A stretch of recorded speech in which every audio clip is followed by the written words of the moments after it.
I need Good morning, everybody.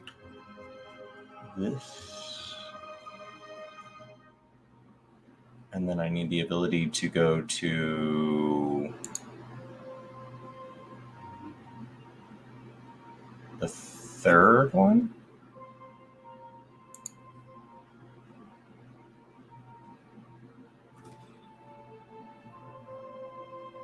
Game. I got options. What mic is it using for you? Who knows, man? Who knows? It's Friday. Things could change. Good morning, Black and White Duo says, "What's up? Really excited to watch with you guys. Thanks so much for being here. Thanks, guys, for the likes on the stream." I've been like, as it gets warmer in the summer, I'm gonna have to do something with where my computer is located because I can hear my computer in my podcast recordings. Yeah. One of the things I'm trying to do, hopefully this weekend, is install like a fan on the top, just to because I like to have the air circulate.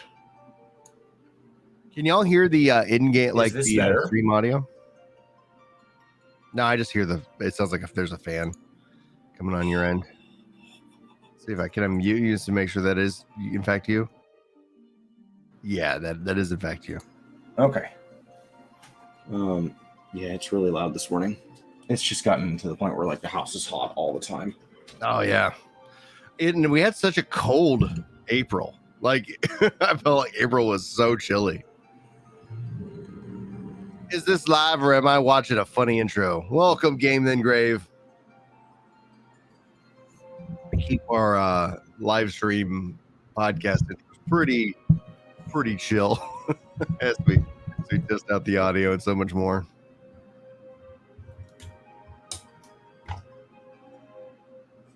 How's that? I mean, it just sounds like there's a fan, but no worries. Good morning, Wes. Good morning. All right. I got chat up, which is great. I should have alerts. I don't want it to sound like there's a fan though.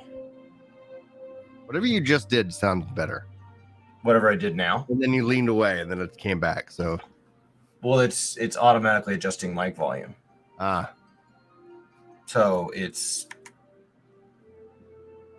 like I can turn that on or off. On the old software, we used to want this off. So like this is it off. Okay. And then this is it on. I feel like off was a little bit better.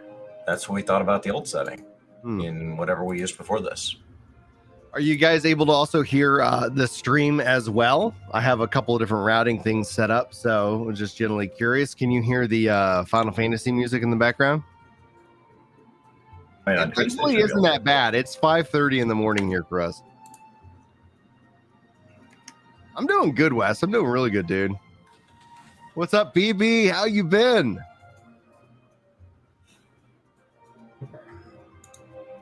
Yeah, let me pull up make sure. Yesterday I grinded a bunch of achievements. Yeah. And I went, my Lala achievements got worse by 100 people. 第77回ファイナルファンタジー14プロデューサーレターライブの直前テスト放送を The sound check. There's the sound check. 進行はコミュニティチームモルボこと室内です。よろ That しくお means I 願いい need た to し go. ます。 Oh, I was like, I brought it. I got my food. 本日いよいよあと30分後に迫りました第77回プロデューサーレターライブですけれども、今ご覧の URL が本番と同じチャンネルになりましたので、こちらの方で最終的に映像と音声問題ないか。Should be a half hour away. いただければと思いますので、どうぞご協力よろしくお願いいたします。 All right. 30 minutes. Are you able to hear Foxconn, chat? I can hear him. I know you can, but I just wanted to see if chat is also able to hear. YouTube、Twitch と3チャンネル同時に放送を行っておりますので、 30 minutes, he says. こちらですね。皆さん、ご覧の映像と音声に問題がないかどうか。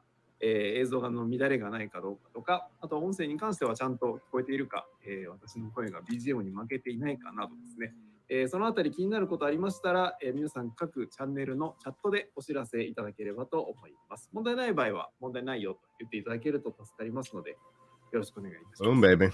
その他、ツイッターでお知らせいただける場合には、ハッシュタグ Yeah, I'd love to. What were you editing? 14ライブをつけてお知らせいただければと思いますので、 Yay! Check this out. I'm actually really pumped at it. How do I show it on my screen here? Okay. Oh, are you able to hit share screen? い Probably. ろんなコラボがあるものです。 Be an option. Present. Share screen. Share screen. Yeah. Check this out. Wait. Oh my god. Entire screen. This one. Yeah, you got to pick. There it goes. Here it is. Adding it. All right. Whoa! Look at all those. So check this out. So when he talks, I was, and then it pans to both of us, Mm-hmm. and I did all this in post. And How do you like? Did you just have to like? How did you go about and make the cuts fast? Because that's one of the things that I think you're naturally better at than I am.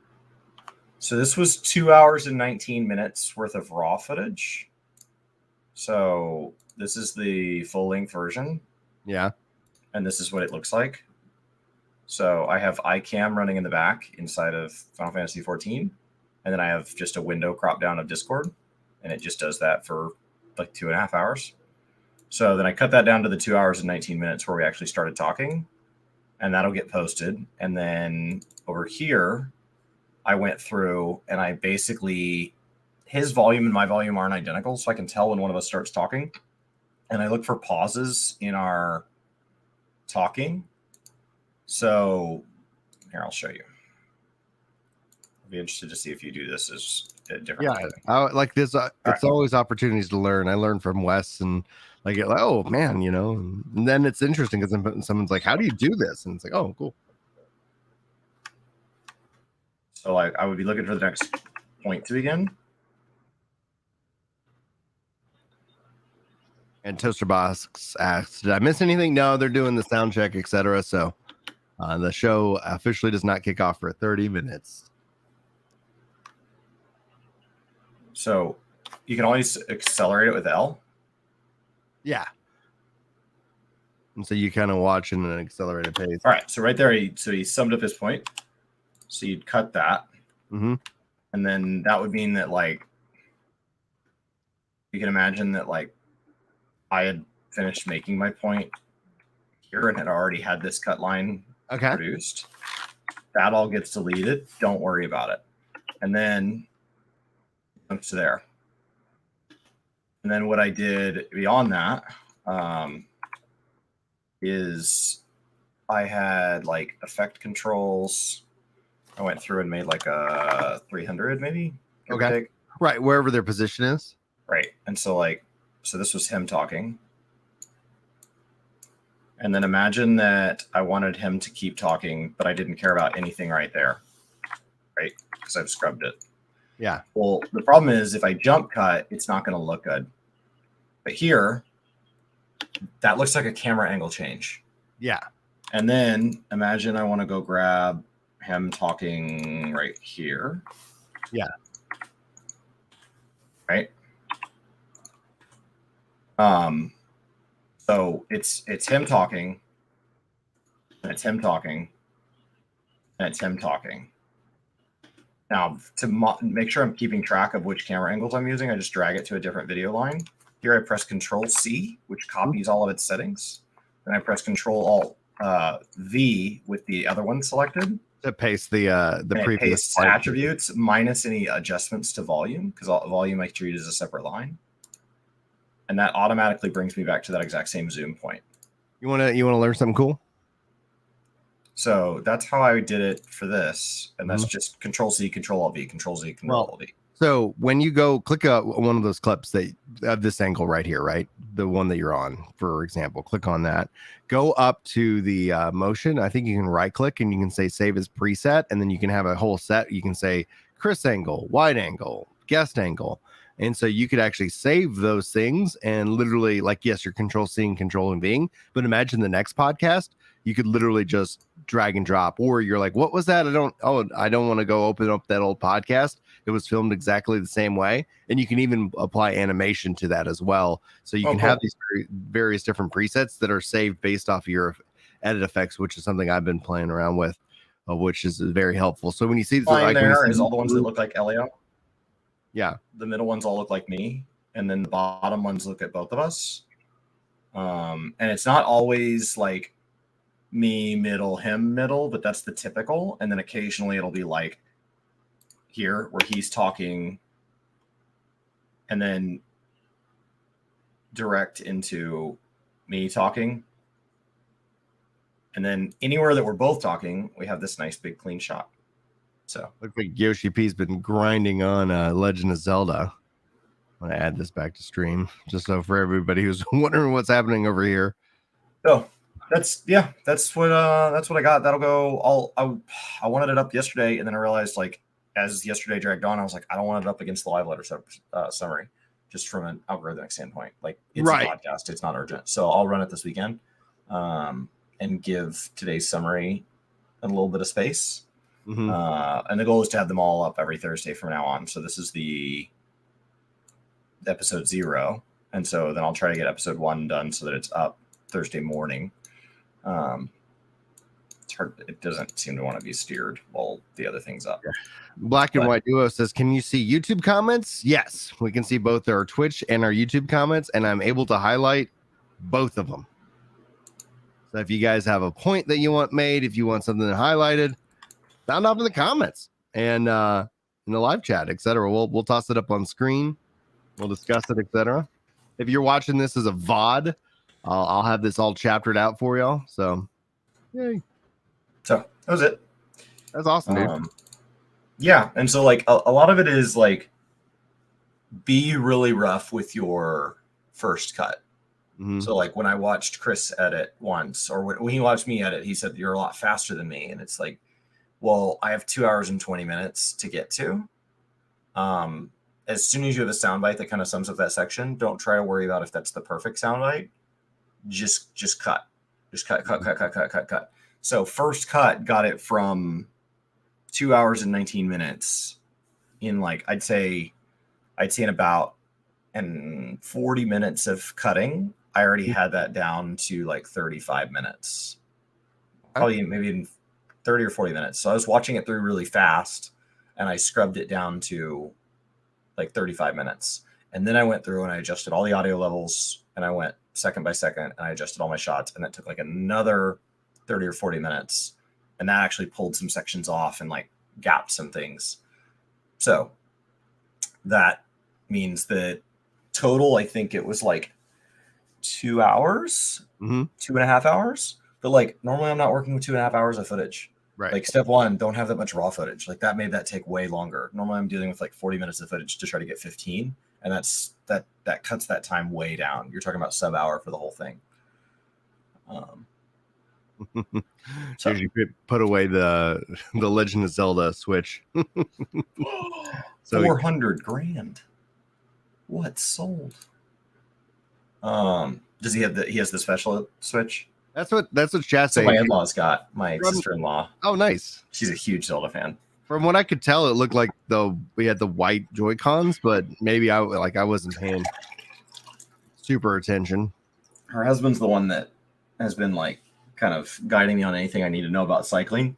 And he was making fun of her for getting the Zelda one. And I was like, yeah, because he looks so cool in his cycling shorts with his dad belly getting up at 5 a.m. Yes, he is the reasonable one.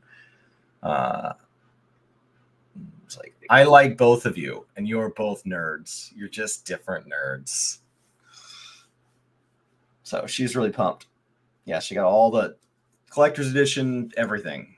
Went the whole way, went the whole 9, because she just hasn't had a bunch of hobby stuff she's wanted to do the last couple of years, and Breath of the Wild, something that she really loves. She's like, is it weird that I just pulled the trigger on like collector's edition everything? I was like, no. That's what it's for. Yeah, I nerded out, got the physical collector's edition of Final Fantasy 16, and so it just charged the bank. It is on the way as of June 22nd, maybe hopefully sooner.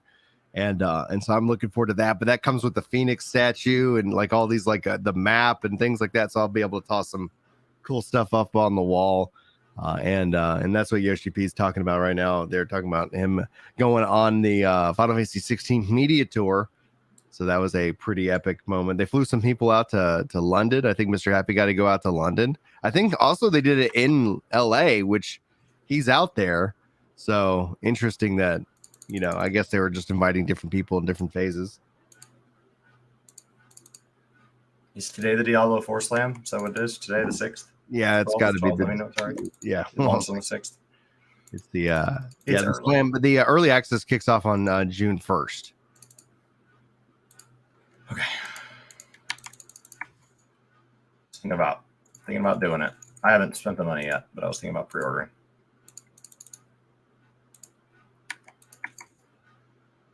Are you gonna try the server slam today or this weekend? There's if you get to level 20, there's a horn for your mount. Horn. Yeah, it just broke 20 million. I was wondering if I'd break 20 million back again before the patch. Oh, congrats. All I did was purge my inventory. I've cleaned out 2 retainers. I've cleaned out my Chocobo saddlebag. Mm-hmm. I've just been going through cleansing.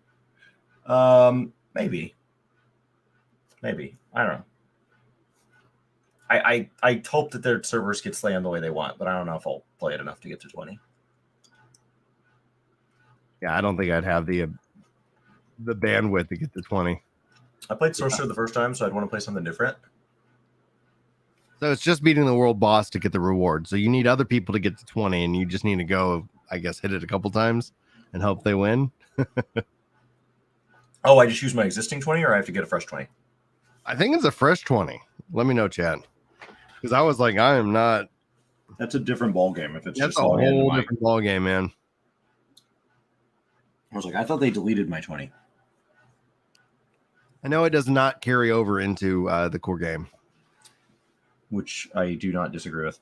Yeah, I saw somebody on an article say like that the dev was quoted as saying it's 150 hours to level 100, and there was all these tweets that were like, I get that making the game is your job, but playing it's not mine. And it's like, you don't know Diablo, because Diablo's end game doesn't take place at max level. It takes place well below max level. So the fact that the experience stops at 150 hours, I was planning on playing more than 150 hours of that game. So that just means I'm going to hit cap. But like in Diablo 2, you didn't always hit cap. There were seasons where I didn't make it to 99 on some of my characters because 99 didn't matter. So I think they're just people jumping the gun. Good morning, Fear to Beard. And also, thank you, Kenji, for the Prime sub over on Twitch. We really, really appreciate that, man. Enjoy your special role in Discord, your emotes, your ad-free viewing over on Twitch. If you guys aren't aware, whether you're on YouTube or on Twitch, we have a special role, and kind of cool stuff for y'all. So have your if you have your Discord linked up to your YouTube or your Twitch and you support us via membership, aka subscription, that should automatically sync up for you. So be sure to check that out. It's always fun to see all the golden name tags show up on the Discord side of things.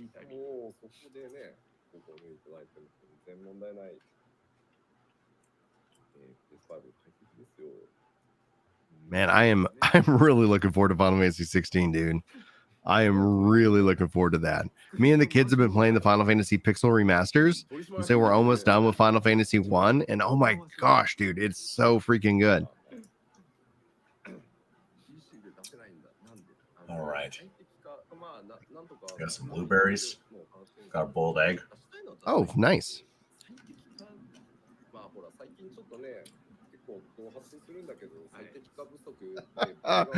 Oh man, I wish I asked StreamYard if I could get the notifications added, like the stream elements.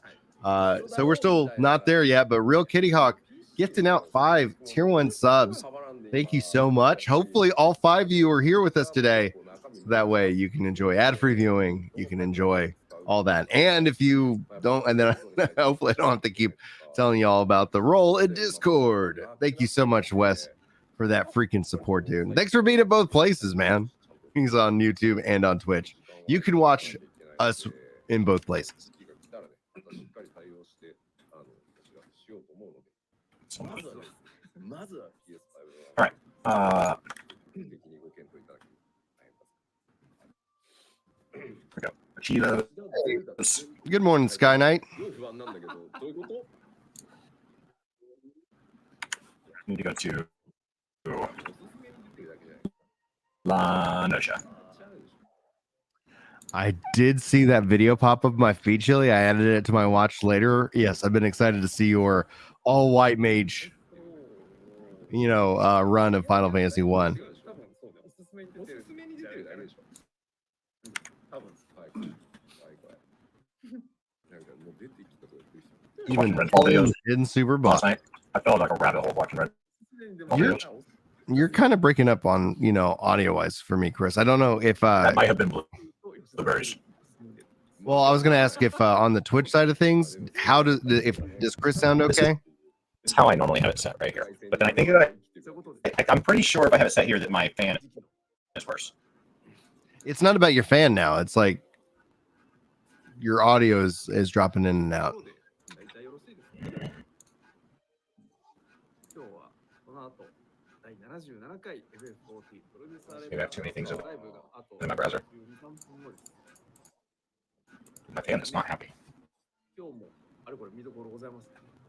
そうですね。 Well, I'm not surprised it would sound bad on YouTube, but Chris should be technically running his stream and then being connected to this. So, like, if his audio sounds good on Twitch, then it's just him connecting into the app itself. そうですね。今日は冒頭から見どころ満載でございます。そうですね。動画テスト I'm trying to get some other But stuff. if I sound fine on YouTube, 風邪気味なんでね、ちょっと that means that it's not anything in my mind that I have set up on my end because I'm running through StreamYard. おめでとうございます。 I have like 9,000 tabs open. Oh wow, you're much better now. はい。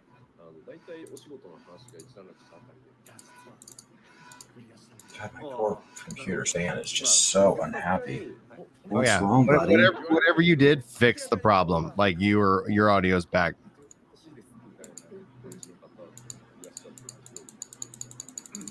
Just close all of these. Sounds like you're playing Diablo. I'm speed closing tabs.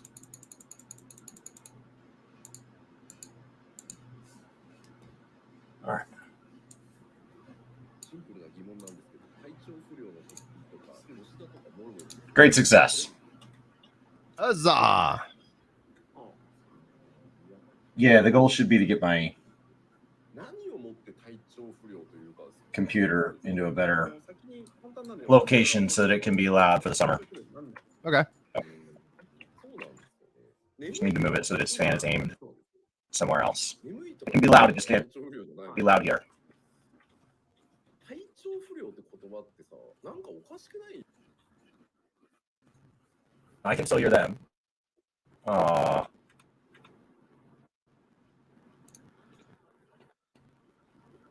nothing's getting translated yet. At 6.4, all the producer director checks are now over. He's asking if anybody in chat is playing 14 with the PS4 Pro. He's hinting that the graphics update for 7.0, that playing it on PS5 is worth it even more. And it's easy to make the move to the PS5 version.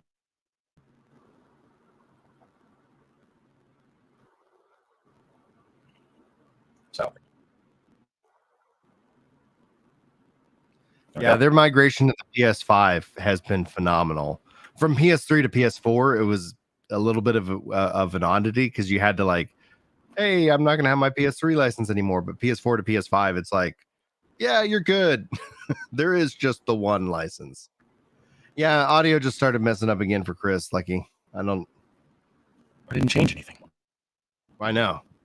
I'm wondering, and he's got better internet than I do.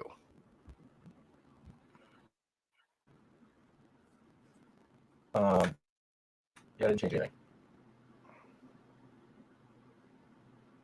Here, I'm gonna just see what all I have open in the browser here. That can get closed. Just gonna go see.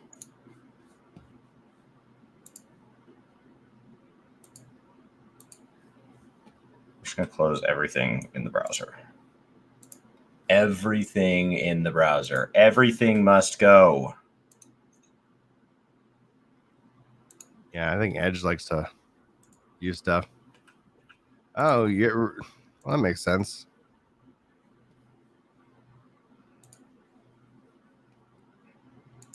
All right. Everything in the browser is closed. I can now close Battle.net launcher's closed. And then the one thing I never run while I stream is Let's Close Premiere. Yeah, you sound like Okay. as you started closing things, it was doing well. Good morning, Lady Wizard. How have you been? All right. That is like the minimum amount open to be comfy. Okay. That's good. Cool. I don't know. Thanks, guys, for the 13 likes here already on today's stream. If we've got about 60 people over here on the YouTube side of things, if that is all possible, let's get to a 50% like to viewer ratio. So issuing out a challenge. Just need, I think, maybe about 25 of y'all to smash that like button. Ryan sounds a bit soft. I can adjust that on the Switch end.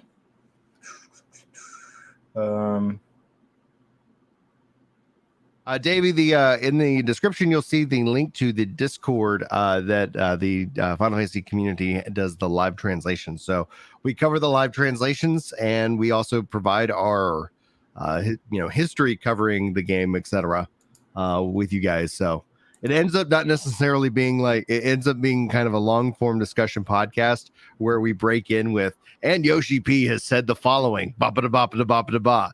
This is interesting, and this is interesting because X.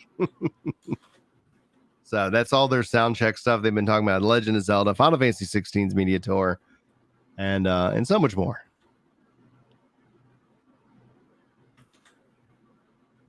Yeah, we just don't have the ability to, like, I mean, I can't speak Japanese. So, like, if you can speak Japanese, you can go right to the source. But since we don't, we effectively can just watch their visuals and wait for the translation to come in from the Reddit side of things. I don't know if the bot command works on Brian's side, but on the Twitch side, I know you can type !translate or !Reddit, and either one of those will help direct you over to that community who provides all the live translation, which is pretty incredible. Yeah, I put the commands in. We'll see if any bot picks those up and does anything with those. But I do have to agree with every person I meet on Reddit, but dude, the particular entertainment corner of it is one of my preferred portions. The MMORPG subreddit is just a gold mine for, like, do y'all even like MMOs? It's just like, and it was funny. We were talking about that yesterday.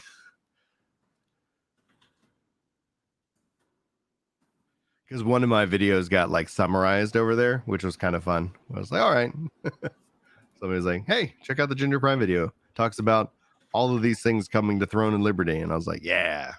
So just like I broke how Amazon was bringing the game, like going to be publishing the game. I have like so much information about the game now. I've seen it running and it's beautiful. And so I went and summarized all that. And so then somebody went and took that summary and summarized it again, which is great. So I was like, cool. It was great to see somebody else post something on Reddit and not get instantly like, oh, what are you doing?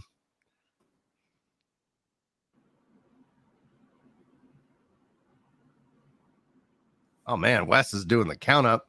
Almost to 30 likes. I appreciate y'all. Summary over summary. Yes. That is essentially the internet. There's somebody who breaks the information and then it all gets processed through everybody's lens.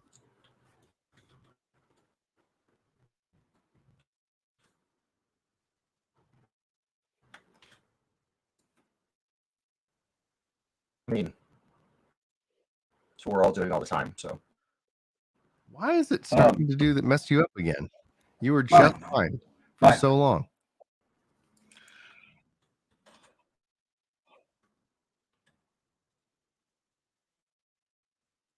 It's been fine on my end, so I don't know what's doing it.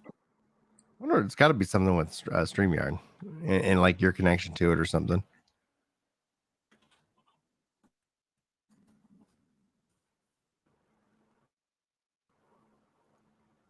Because I have no issues. I've removed anything that could make it me. I have 1% of my CPU running right now. Yeah, I'm going to turn off the share here real quick.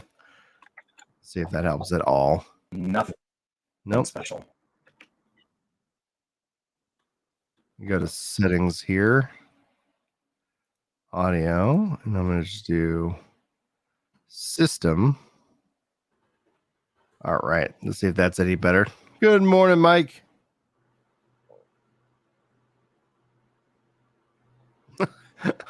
Or Yoshi P. I don't know the reason why. I don't know anymore. You say something now, Chris? Yeah. Okay, I'm gonna keep you on this channel. I had you running through the chat channel, so I could try to do the audio broadcast. But as long as you don't mess up again, then I'm just gonna chalk that up to maybe it was something with the Go XLR and how I have you structured. So there we go. Boom. Hopefully that works. Yeah, dude, everything's good, man. Baby's doing good. Baby's getting about 4-ish hours of sleep at night right now. Doctor's like, let them sleep. They're gaining weight, which is what you want. And Julie's doing good. Kids are a little bit nuts, but that was to be expected.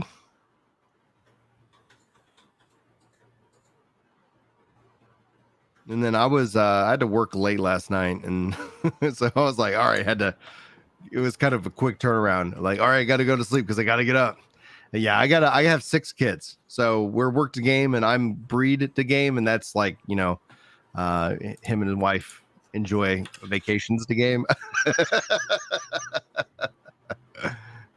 We all make our choices. I mean, my last trip out of town was a funeral, and then so we go a lot of places. They're not always. Did you went on your yearly ski trip, right? I think my brother was there, right? Yeah, in February. Yeah, in February. Yeah. I don't. Why is it giving Next. audio issues on you? At random. So it definitely wasn't the chat focus. Okay. Do I sound like robot? What's the deal? It's partial robot. It has like this kind of poppiness to it. Download that. Let me check. I'm full. Like my download's at 1,000, and it's like on the stream here in and of itself. It's your visual doesn't break up. Usually, like visual issues are the first things to happen. Go first. And then whatever you do, like when I tell you that, like you do something and it works fine. I have 600 down right now, which is unaffecting you, but. And then I'm down to, I only have 350 up, but like I literally couldn't upload 350 to you if I wanted to. He is broadcasting way fast through like his OBS, and then he connects into StreamYard. So the issue I think is primarily connected to StreamYard. Oh. But if I sound perfectly clear as well, then it's like because StreamYard's taking it and pushing it out to y'all. So yeah, and then he cleans up perfectly fine. So he clicks on something, and then the system's like, oh, okay. That's good. They were on Twitch. Right now, I'm just mining some minerals. All right, I need the Discord. Could be just a networking issue in the area or something. Because and the thing is he's got better internet than me. I've been just like every time I walk by, like we go to Sam's or something, they're like AT&T's there or Verizon's there. They're like, hey, can we sign you up for fiber optic, etc. It's like, yes, please. And then I give them my address. They're like, oh, I'm sorry, we don't service that one house. It's like, oh man, you tease me. Oh, here we go. One second, let me. Oh, this is Japanese version.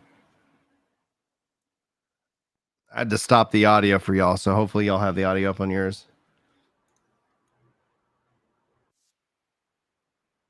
Easy. Boom, baby.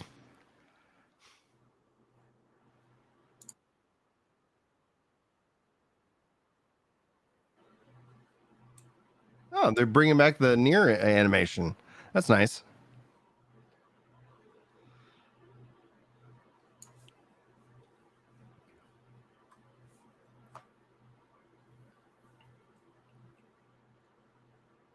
We'll watch the English version during the break for you with you guys as well, because they'll post the English version after this.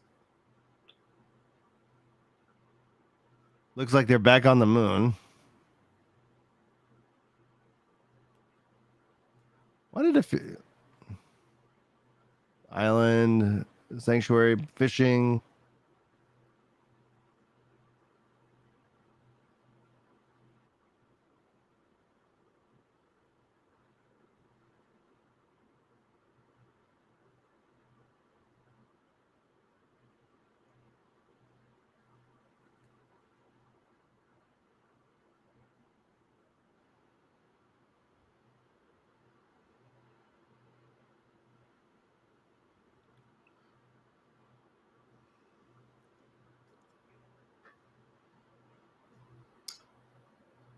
So far, there's nothing here that wasn't gone over in part 1. I don't think there will be today.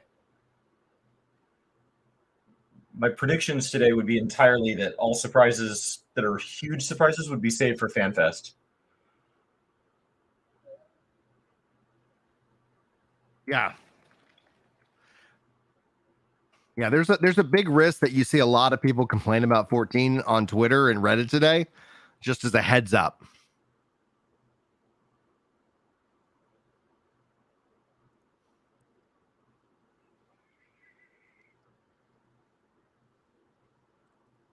Are we going to fight him on the moon? I think it's appropriate.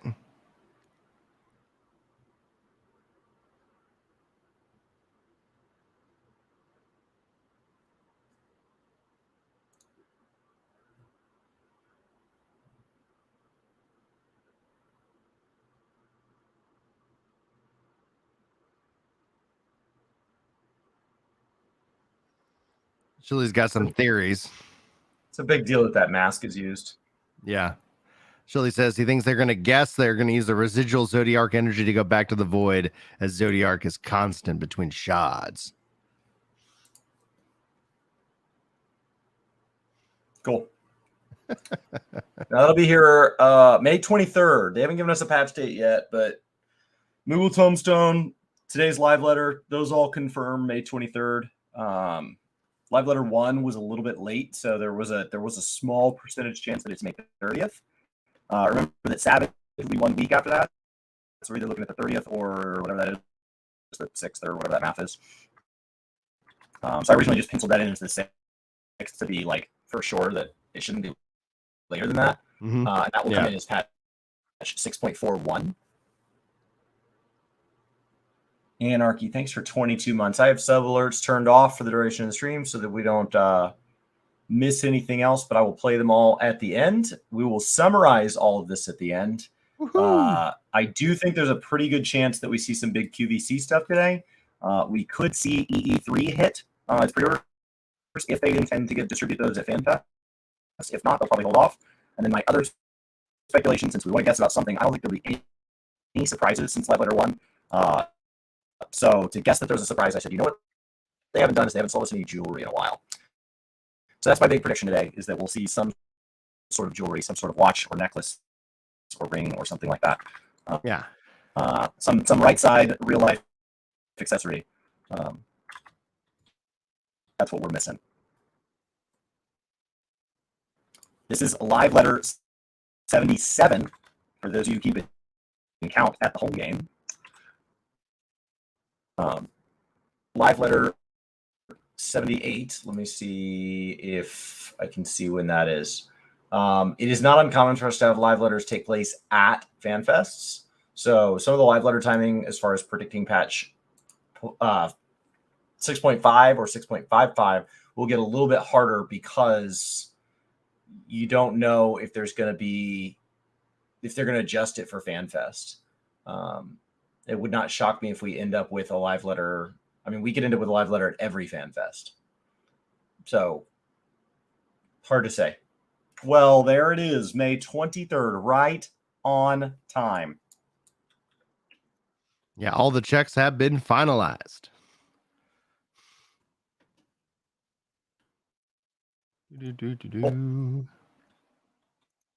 Dark Throne, 23rd of May. Exactly when it should have been. That means that our next Tombstone event, remember there's a Moogle Tombstone event going on right now. That means our next Moogle Tombstone event, I believe, is the Hunt for Genesis, if I remember correctly. And so we'll be looking at patch 6.4 on the 23rd, which puts 6.41 on the 30th. That puts 6.45 at approximately the 18th, 10 days before FanFest. And the Hunt for Genesis, taking us into patch 6.5, will begin on 9/11. They did just go ahead and upload all the trailers. Those go live, and we'll watch those at the break, unless there's something crazy to talk about. And then we'll watch it after. It looked like a rapid flash through everything that we learned through part 1. We do expect at least 3 live presentation chapters today. I would assume that we might get to see a little Blue Mage. We'll probably get to see the platform for the 3rd and final tier of the Savage Raid. And it wouldn't shock me if they show off a little bit of maybe the Island Sanctuary. We'll get some outdoor buildings and maybe something with the new Criterion. So, like, I would assume we're going to get at least 3 sections of actual gameplay because there's plenty to show there. So they're going to go back through the trailer with director's commentary. This is in Japanese. So nothing to do there. Let's get a little fix it that way. They're finally getting to the last parts of the 6.x patch series. We are about, we are either just under or right at like a year out from probably 7.0. I think at the earliest I would predict that it's the 15th of March, but it could very easily slide until basically like a year from 6.4, end of May. Mm-hmm. I think that's kind of the time frame that makes the most sense to me. I don't think it's any earlier than the middle of March. So you've got all of April and all of May, and it is that loose. Like when you look back at past 0.5s, 0.5s have added anywhere from 1 to 3 months to a typical patch cycle. So it's hard to predict. The 0.55 is usually right on time, but the 0.55 gives us our final relic. Keep in mind the relic is predicted for this patch to just be 1,500 more tomes yet again. This would have been the relic that would have been designed during COVID. So this would have been the relic that had the least kind of additional resources put towards it. So hopefully that means that in 7.0 we get a little bit more put into the relic than just a tome grind. And then the 0.55 will be a long-running patch. So we'll have that final relic step. It'll be super powerful. There'll be an echo on every fight in the game. And that'll be exciting. So that kind of 0.55 or 0.58 or something like that will be where basically they're done adding anything to the game and we just take a victory lap. That's where you see communities like Lamatad and stuff get everybody any clears that they need if they're not already doing that. I was watching them do some clears last night. But like that's where everything goes into kind of hyperdrive where it's just focused on everybody coming back, welcome back, and we start building towards the expansion. For those of us that have been here the whole time, there's not really anything wildly exciting to do in game, but we are wildly excited. So that's where you see things get made up as far as community events and stuff like that. We got to direct our energy somewhere. All right. Seen a lot of Golbez reference, a lot of MSQ reference, a lot of trial reference. The patch art has a mask there. So is that Bob Brea's mask? Is that whose mask that is?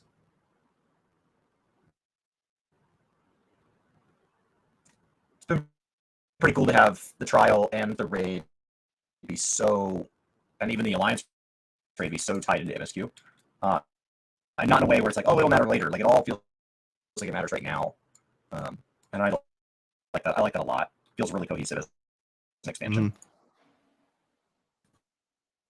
Not every other expansion's felt that way.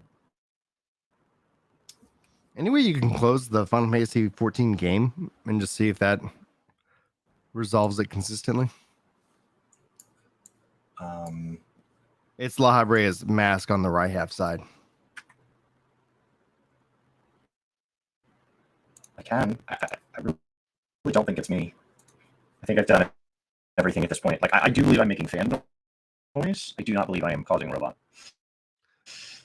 Yeah, I think you'll check out a highlight or watch this after the fact.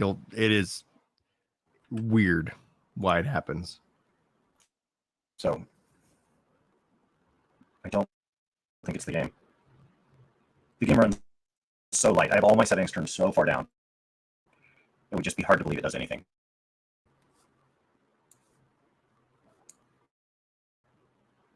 So, I mean, the game's closed right now. There's nothing running except for Discord and the browser.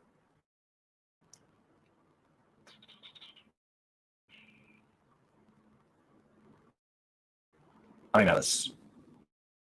even have a scene set up to make this look good.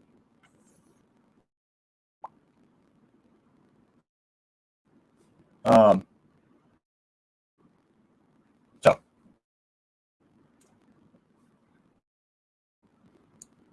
the most common thing we run into is that Brian's internet's not, that it's getting throttled somehow, because he just doesn't have bandwidth to spare, as opposed to, like, I would expect to have 600 up this morning, but I'm down to only 350. So the Dallas area is being throttled. The 350 sounds fine insane. to you and to YouTube. So it's like it's just on YouTube and it's just your voice. And this isn't coming from my PC. This is coming from a server. Yeah. All right. So new MSQ, new main scenario quest. Taru's grand endeavor will also continue. Keep in mind on this one that they did say we should clear Sorrows of Orlet before this. So she's been slowly making a lap through previous content, so you want to clear all of that. This is also going to be a continuation of somehow further Hildebrand adventurers. That is progressing alongside the relic. So you need to be clearing that at each step. Hopefully people have been enjoying the Hildy portion.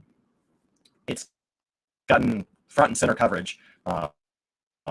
It's by far probably the longest single player content we've ever had to do to get to a relic, as opposed to, like, there have been past references to exploratory zones, to like alliance raids and things like that, but that's other group casual content that people are doing.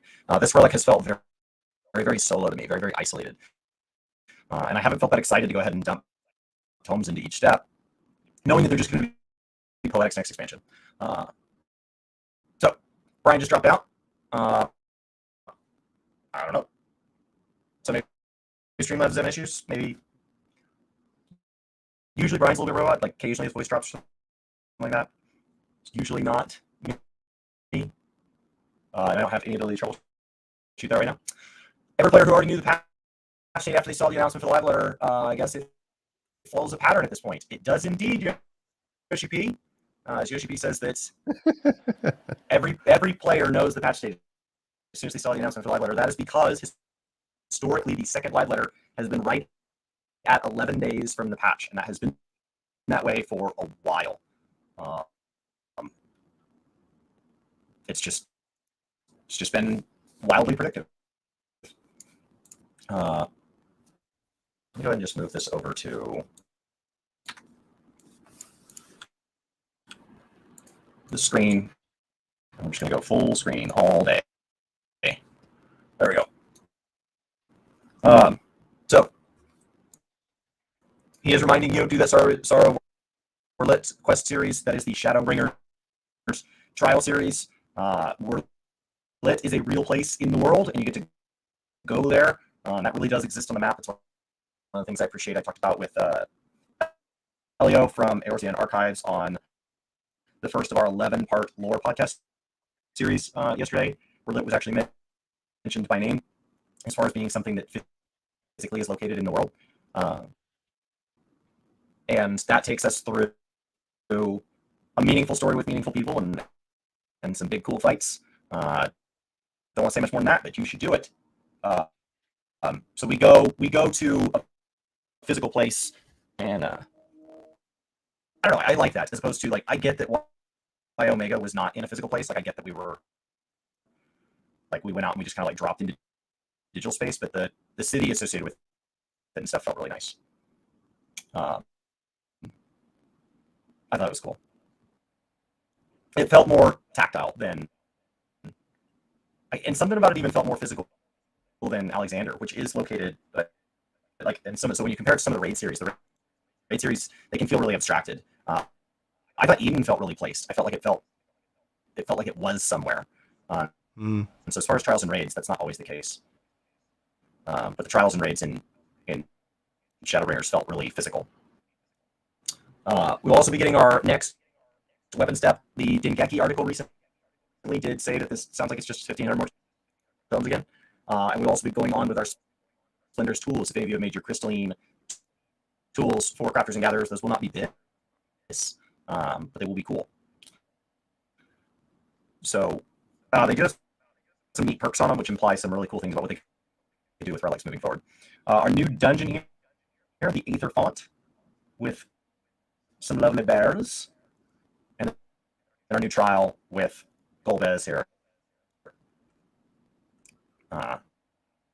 Calling it the Voidcast Dais and the Voidcast Dais Extreme. I think it's interesting that the name is so vague, even on the Extreme. When this expansion, they have not been careful about naming conventions at all, especially like it just feels like we had to call things EX1 and EX2 because they were really spoilery. And so now you've got something where if anybody's seen the screenshots of the trailer, they know. But like the Voidcast Dais on its own is not immediately conjuring it the same way as like what's EX2 called? Hydraeon's Call or something like that. Like it's something just wildly obvious. That's really frustrating. So like that's the first time they've done it. It's the most spoilery. It's the most spoilery that knowing who the trial has ever been. Those two, and they named them in a way where like you can't avoid it. If you see what the name, I don't know. It's weird. It's a weird choice. Watching Lorenity go through Shadowbringers for the first time this week. It's time for yet another Unreal trial. They're just going to keep stacking these up. We missed it on the 0.0. That's the only time we've taken a pause from it. But otherwise, we just keep moving through basically in order so you can predict what they are.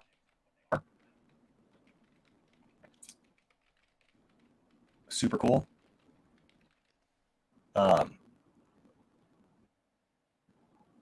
Yoshi believes there's a lot of players who've never even done Zervan, so this will be Skip Sword Disband will be a whole. That's this fight, right? Skip Sword. So this will be a whole journey for a lot of people. Anybody that didn't get to do it then. So if it fell during a down cycle in expansion or something, and people never got it clear, it'll be a whole new fight for people. That'll be cool. We're also going into our new raid, Pandemonium and Abessos. And Abessos Savage will release 1 week after patch 6.4. So that is May 30th. And that will be 9 through 12, the final chapter. You do not need to have cleared Savage from the previous tier to move into 9 through 12. So for any of you that finally feel caught up enough to maybe give Savage a shot this expansion, maybe you've never done it, maybe you've just been away from for a while, this is a great time to come back and take part in a tier. My first full tier ever was the 9 through 12 of last expansion. And this will be the conclusion of the Pandemonium story. So we would expect a big final moment in normal, and then the world first race will of course show us it'll be the first reveal of the big final moment if we get a phase 2 of the final boss for that P12S2, that second portion there. So that'll be very exciting. I'm expecting some banging music. It's been a great raid, like series. I think that thematically I've really enjoyed it. This whole expansion has been just thematically really pronounced. There's been things about the content pacing and stuff like that I think because they're moving to a new chapter and because they're setting aside for the graphics update and because things start 2 years in advance, so we're finally seeing like the ripple of like the planning portion that would have been affected by work from home. This does feel like sometimes this expansion has left some people wanting. Like I wanted more from the relic steps, for example. But I don't think theme has been the issue. I think there's been a lot of great theme. Waiting for you to say more. There are a lot more characters tied to the story. A lot of you probably have forgotten already, but the ending of an expansion 0.0 patch always ends with a teaser to the raid story. That's how we started here. We can finally get to see how it all ends.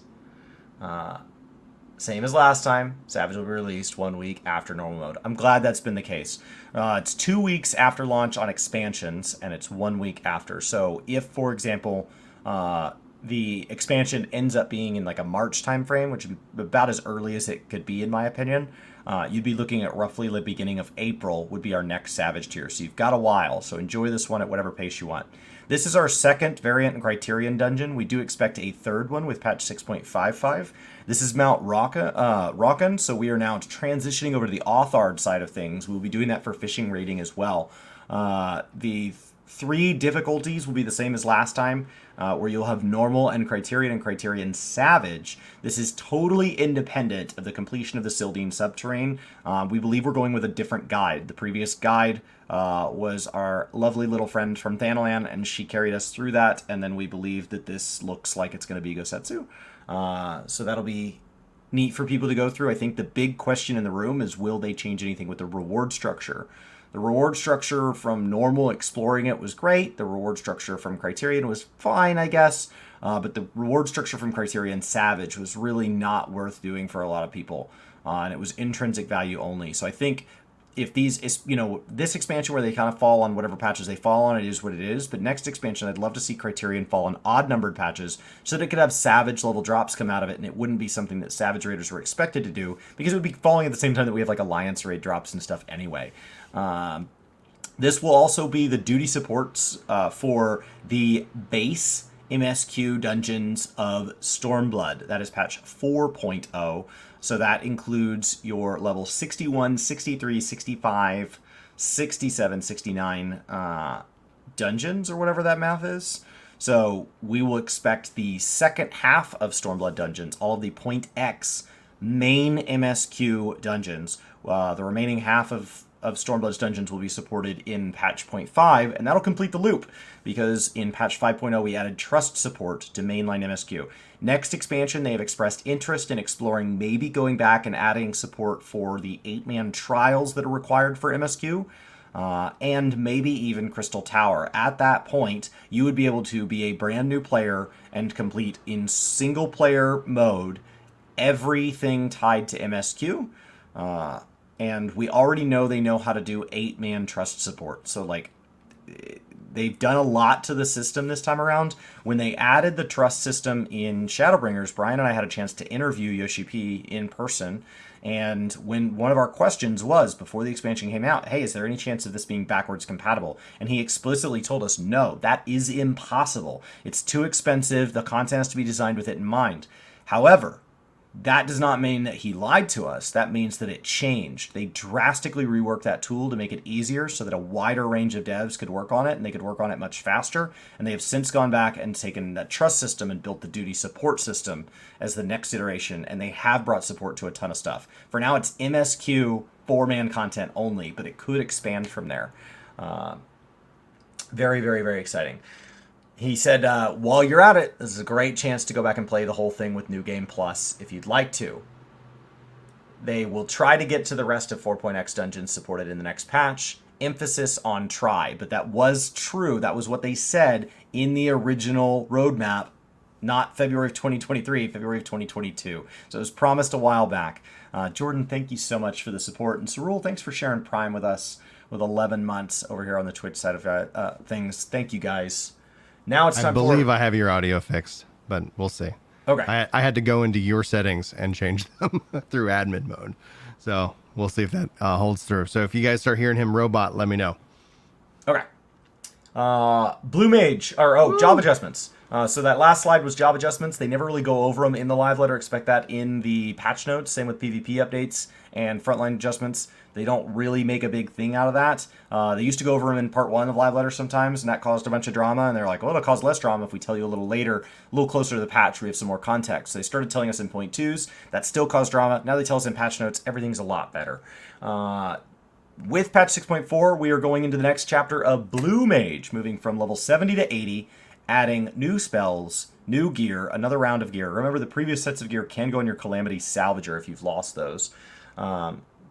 New enemies to the Masked Carnival, and new duties to the log. This will be our Shadowbringer support. So they showed off a little bit of that. Wouldn't surprise me if they show off an ability or two today. We'll see. He said that I saw you guys were afraid there wouldn't be any blue update in 6.x, but here we are, because he never said there would be. The only confirmation that blue would be here was at the Media Tour, 1 month out from Endwalker. So that would have been November of 2021. There was a mention by a staff member to an attendee that the attendee said, hey, is there going to be anything on Blue Mage? And they said, I know it's going to be in 6.x, but I don't know if Yoshi P has anything to present.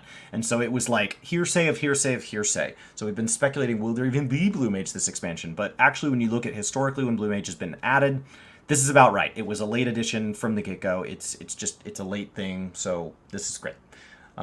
Ocean fishing. This has taken us on our new route towards Kugane. Canonically, I do have a question. Are we still leaving from the Arcanist dock there? If so, how are we addressing the time skip? That's weird. And then Island Sanctuary updates. This will allow us to place outdoor furnishings.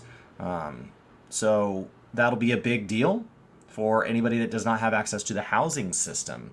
We will be moving into our new tombstones. We get a tombstone with the 0.0, the 0.2, and the 0.4 patch. This moves us from our current max capped tombstone. We'll be switching out for comedy. Comedy.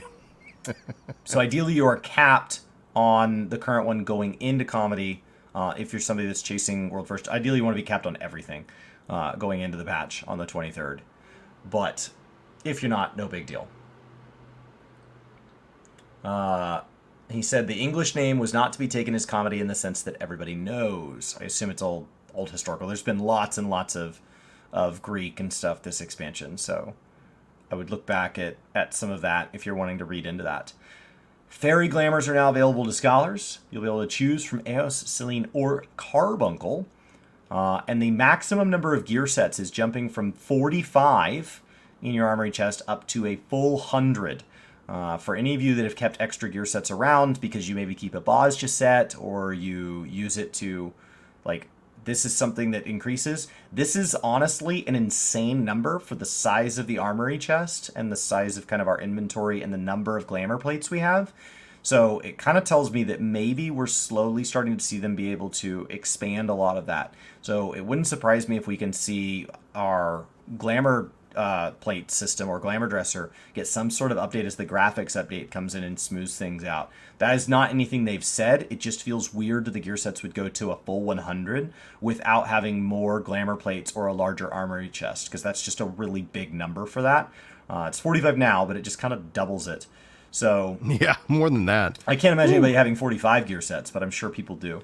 Well, if you think for every job, and then you think for the crafting, and then you think for the gathering, like you could have at least, like, 40 or 30 like gear sets easily between that range, if you had one per. And then if you wanted different looks and feels and things like that, it's like, I don't know, like, hey, I want to have this plate and I want to have this plate for this mood. So going to 100, I think is going to give a lot of sandbox, a lot of glamour opportunities.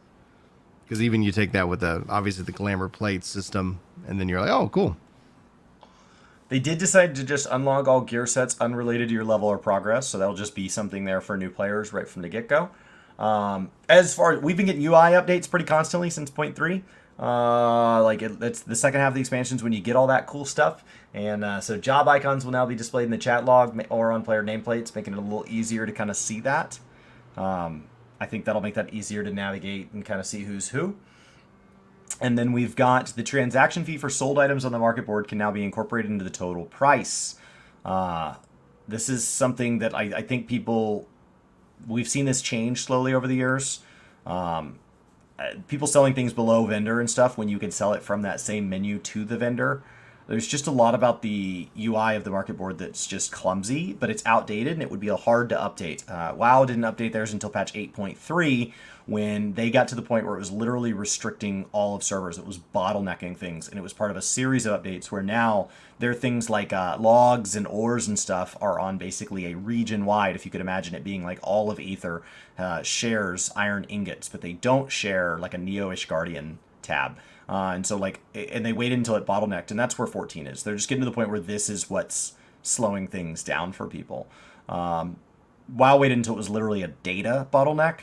Hopefully 14 doesn't wait till that point, because the WoW rollout was really a rough experience, because once they got it against it, they had to push it out before it was ready. Glasses and wing accessories will now display when engaged in battle in the overworld. This is a big deal because these were originally added by piggybacking off of the mount system, which is why you have to take them. You have to take your paracel down if you're in combat, so that you can swing, because it's kind of the equivalent of dismounting. So that's a big deal, that when engaged in battle in the overworld, remember it's overworld tied. That's going to allow those to be there. So that's a massive improvement on the back end of that system. So however they've done it, that's awesome. It's like allowing us to attack mounted, kind of. And then items stored in a variety of locations and can now be selected when casting Glamors in an in-room, as they've slowly broken down what it takes to Glamor a retainer, what it takes to Glamor ourselves. Very, very cool. So I think that's absolutely awesome. Yelena in chat saying that you really hope you can use housing outdoor furnishing. That seems to be how they've presented it to this point. For the island sanctuary It looks exactly like they're just letting us use all outdoor furnishings.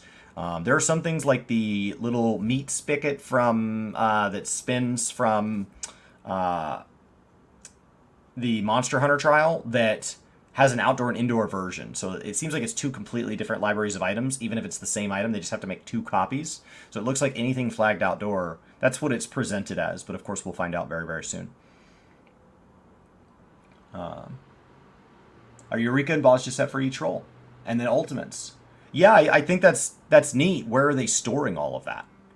Like, it's still like 100 items with only 35 slots or whatever it is in your armory chest. Like, and then you have glamour plates. Like, it's like, I think the 100 sets is great, but how are they storing it, Framesy? 5 gear sets plus ultimates is right at 100.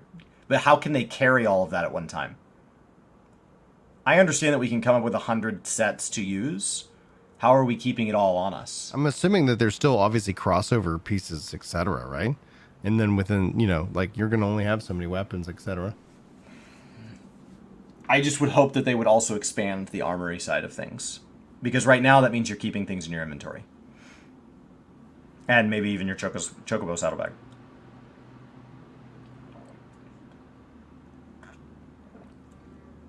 Alright. So, Yoshi did say there is a reason the dresser and the armoire are not implemented with each other. It's rather simple. We developed them at completely different times, and the people responsible for the code are also different. For the coders in the audience, I probably don't have to explain how much trouble it is to work through with somebody else's code. Yeah. Now let's go on to details and live demos. So job adjustments first. This is where we'll get a theme of job adjustments. They may show us a couple of abilities. Do not expect this to be every last change. That will be the patch notes. So these will be primarily made adjustments to damage output within each role. No large-scale changes implemented. He says no rotation changes, mainly DPS balance within the roles. In the JP region, we get a lot of feedback on Dark Knight, especially. The other 3 tanks will be buffed. We'll see the extended the radius of several party buffs to 30 yalms. Mainly buffs to abilities that contribute to increased damage dealt or reduced damage taken. What's the range on, like, Shake It Off? Can you imagine if Shake It Off was expanded? Because I feel like it's really tight. Like, I feel like sometimes in a Savage fight, like, I have to, like, run through to cast it to get it to hit everybody. I don't know that that's a bad thing. It will just be a big shift. The next point here is mainly for raiders. So that's what he thinks that is. This is PvP? Where did it say that? He said the next point is mainly for raiders. What makes you think this is PvP? Yoshi P's phrase is this is...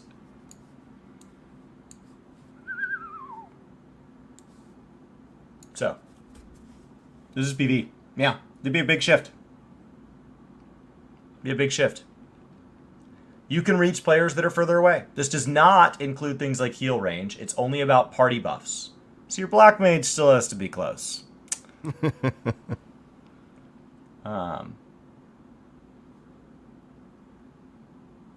Ley lines will not be a 30 meter radius. He's just confirming a question for chat there. So, I know that like Dark Knight has a really strong opener, so like, is there a way to change? I don't know. I haven't been doing the ultimates, so like I don't get affected by this. My goal this tier is to clear P9S week 1. I've never cleared a Savage week 1. We'll see. They've also improved the usability of certain job actions. Maybe healers are going to use repose. It's like an ability that... some quality of life job changes. Ooh, Atonement no longer interrupts the combo. Very nice. I just wished Atonement was like an upgrade from another skill. Like that was always my one complaint. Like, all right, this ability triggers off of this ability. Just turn that ability and like just have that ability upgrade into this ability because of the trigger nature in and of itself, rather than it doesn't need to be its own button.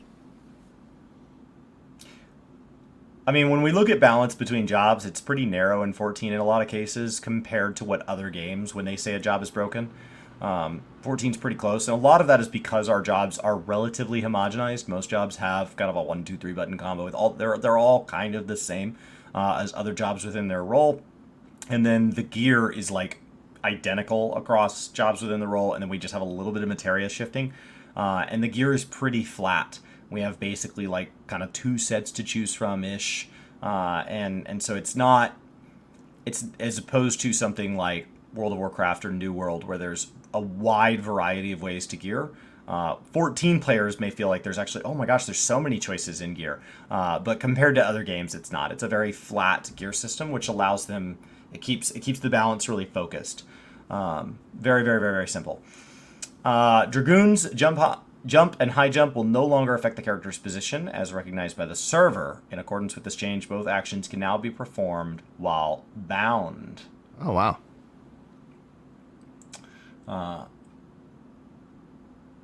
So, it'd be interesting to see how close they can get them on it. To get them all to do the exact same number, they would have to do and where they all burst or sustain the same, they would have to all be the same job. So, like, perfect balance is you just have one job, right? Perfect balance is there is 1 tank, 1 healer, and 1 DPS, and that's flawless balance, and everybody's identical, and it's just glamour. I don't think anybody wants that. So there's always going to be times where, like, at the beginning of a fight, somebody else is doing. There's always going to be times, and people are pretty good at keeping tabs on it with a fast-moving abacus finger. We'll see. It is also time for the series. Remember, the series is the thing you want to make it to level 25 on. That's what gets you that watermelon this time around. Those go patch to patch. So this will wrap up on the 23rd.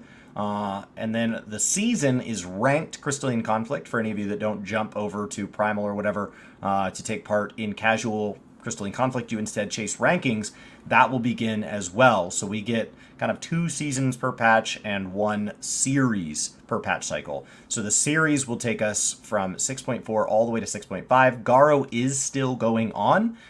We don't have any confirmation of when that will go away. I don't expect it to be around forever, but last time it was around a very long time before it went away. So I don't think we're in a hurry there, but definitely don't just forget about it if you're somebody who wants to get like all the titles and all the sets associated with that. Once you get them, they're in the Calamity Salvager, so you don't have to keep all that stuff once you've got all your titles. And some of the titles are really easy. You don't even need like a weapon or anything. You just grab the 5 pieces and off you go. There are unique sets for like each tank though, so it's quite a bit of wolf marks if you haven't started. Beginning in Season 7, players who place in the top 100 rankings of or Diamond tier or above will receive additional rewards, including an item that will allow them to apply an effect to Hellhound weapons. Interesting. Interesting. So instead of adding a new weapon, they'll just augment it? Maybe like a glowy version or something? It's never going to be me. I'm not that good at PvP.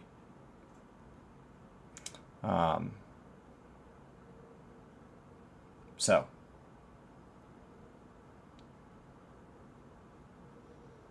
You drop an atonement occasionally. If atonement is replaced by royal authority, you'd lose a lot of flexibility. Cool. I'm not a paladin main.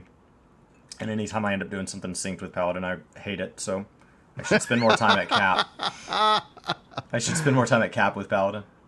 Warriors throwing shade at paladins, man. Just saying, my job still works synced. God, paladin struggles synced. Oh.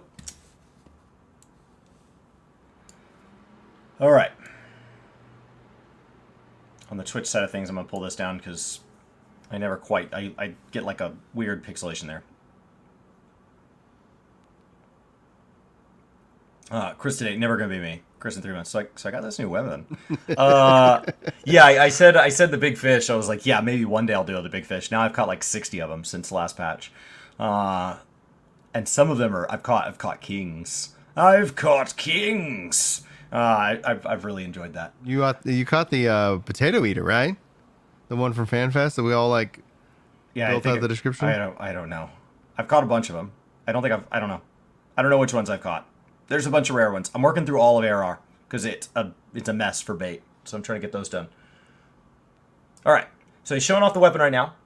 These will exist for every job. They're all getting Black Mage stabs. Jordan It's a cool weapon. says, "Oh my god, I'm gonna have to grind diamond now." Heavy breathing. I think that if they make the rewards too good, they're going to find out real quick where maybe some friction in the community lies at what type of behavior gets you to the top of the ranking. So, if you want to see somebody get upset about something that's significantly more important than a chair, put really good rewards behind ranking in a limited group of people. Something better than even the titles from Ishgard Restoration. The better the reward, the more it will hurt people. The titles from Ishgard Restoration already hurt people. It all comes down to as soon as somebody can do something that you can't. That's where you see a lot of like welcoming in a content creator or streamer, and then as soon as they're doing stuff that are like, wait a minute, I'm not doing that. It's like you end up seeing some, not that everybody does it, but there's a percentage of people that are like, well, now that person's awful. Oh, no, I'm not talking about what people can and can't do. I'm talking what people are allowed and not allowed to do. I see a lot of lawbreakers. Yeah.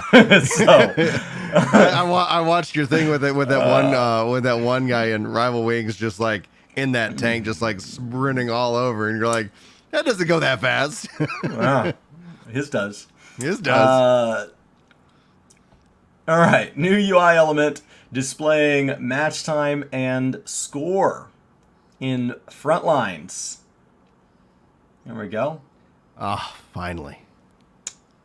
They've been slowly updating this. Adjustments to the limit gauge fill rate, damage dealt, damage taken on a per job basis. If you're used to the old one and you don't like the new one, you can change it back to the old UI. Very good. I love that we live in a world where the technology can now get you... they can toggle things. Things can be options. We don't have to make a choice on, is the new way better or worse objectively? Find the PvP cheaters, suspend and ban them. Yeah, just how? I mean, one of the leading people in one of the big achievement discords had been cheating. And, the reason it frustrated people is they don't think that they caught him on their first time. I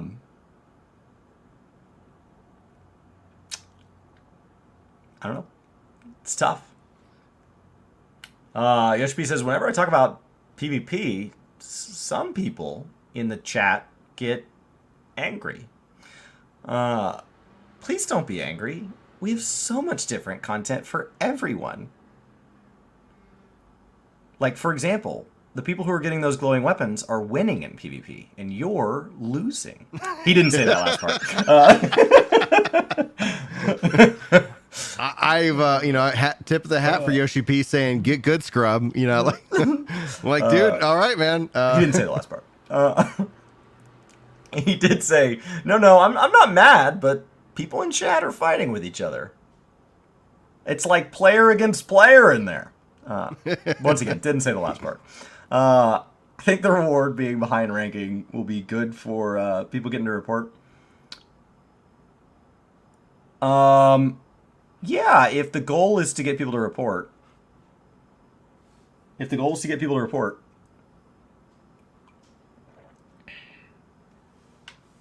All right, let me move this back out because it doesn't look good that way.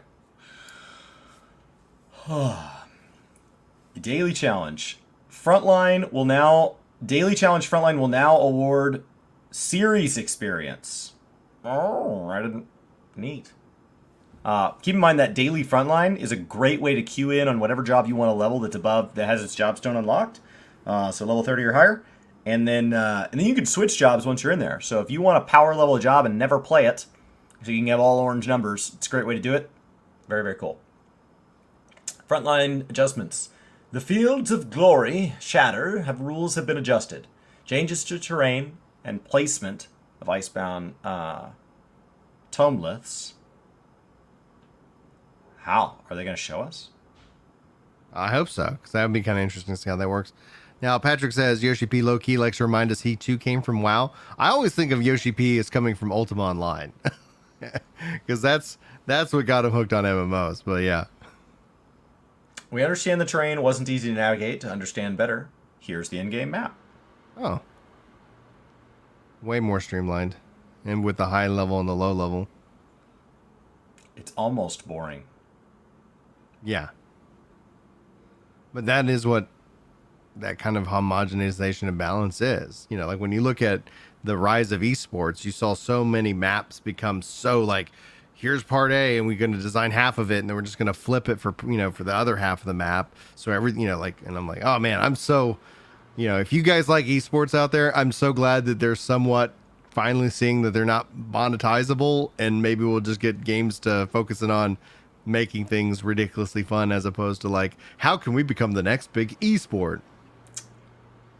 Data score acquisition has also been adjusted. The elegant tomelets have been removed and thus can no longer be occupied for data. He said every triangle is being connected to Zelda today. As Yoshi said. He was enjoying Zelda before the live letter. I'm surprised the live letter was not late because of that. So what's up, solemn dude? Exciting to see him enjoy that. It does look cleaner, Travesty. That's cleaner. If we do that to every system in the game, at some point something's lost. Yeah, the base nodes, like Ramsey says, really weren't worth jack. And it's like, that's kind of where, like, when you look at how Frontlines has always been with the different modes, like, I wish it was just different maps and, you could customize and change your rule set if wanted, but it was just like, just make it a mode. That's where I think Crystalline Conflict excels, is that you're not going into the map going like, wait, how do I play this one? I hope they changed the one where you had to interact with the whatever thing. That was just the worst. Large and small icebound tumulus will now respawn. Okay. Have a good day, Jordan. Thanks for being Data here. acquired from defeating and other players is unchanged. Okay. We'll have to just see it in action. See if it feels better. It could feel better. Yoshi P saving both Eorzea and Hyrule. Outside of the map being just like kind of like boringly simple, other than that, it feels nice. Like, I think it feels great. I just like when maps have something about them that kind of feels, but like if it'll make people like Shatter more, then do it. Net gain. Let's get it. Let's just get people enjoying PvP.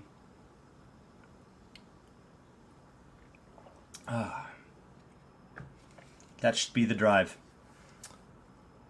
Voidcast Dais. The Voidcast Dais. This is our new trial. I kind of thought this would be the 0.5 trial. So, I mean, it makes sense that it could be now as well. Some part of me thought they would, like, kick it out. Like, I was going to, but not yet. But I think that's a reference to some Final Fantasy game that it would be now. And then people are already predicting who that means we're holding in the wings. They are going to change their slideshow and stuff for now while he messes around with stuff on his computer to not accidentally reveal anything, to take us into a live demo. We have an obvious 6.5 trial. Yeah, see, if you haven't played all the Final Fantasies, it's not obvious. That's 5-head right there. I get surprises. As it stands, Shadow rewards PvE over PvP. And this will move it to maybe being more PvP centric. Yeah. Cool. In theory, we'll see how people receive it. Foxconn says that he's trying to get in the instance safely. Please give us a bit. And that's how you know it wouldn't Yoshi be talking, because he would have said, please be patient. Or please look forward to it.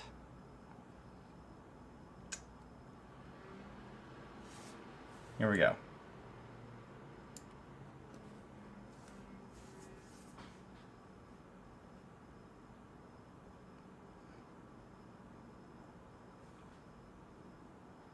There we go.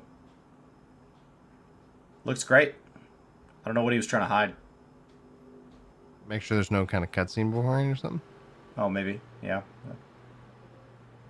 So you just make sure that, like, even if he had it turned off, make sure that he didn't think that he had it turned off, and it's like, oh no, it's on. I like how there's a cube. He said there's not even a fence this time. Huh. Huh. That's weird. It's almost like you could be pushed off. I wonder if that cube rotates.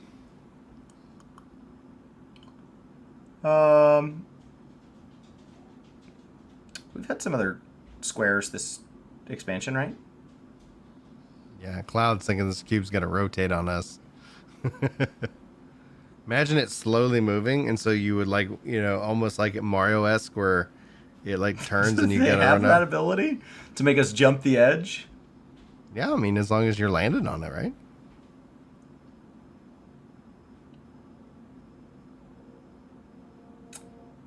Why does he have 468,000 gil? That seems like such a weird number. He's got a dog and a monkey. Looking at some of his mounts.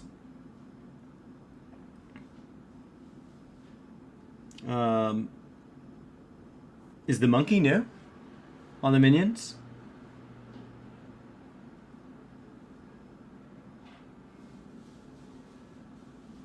It looks like he has at least maybe one new mount there.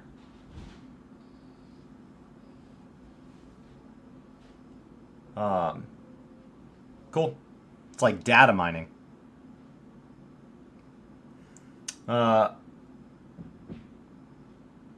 He said the cube was made just for this fight, but it surely wasn't the Warrior of Light that created it. You guys in chat have a funny imagination. The cube will turn, expand, open, who knows? He's like, but now that our devs have heard those ideas, maybe eventually.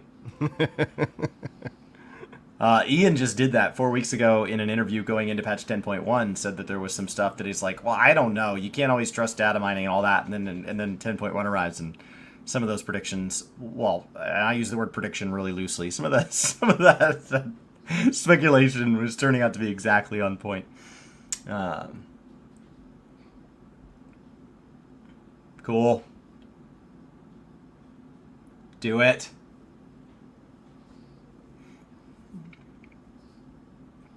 Hey, what's up, Fido? Good morning, man. Oh, he's got that dragon. Now what you just need like is Yammering in here so I can thank y'all for the PS5.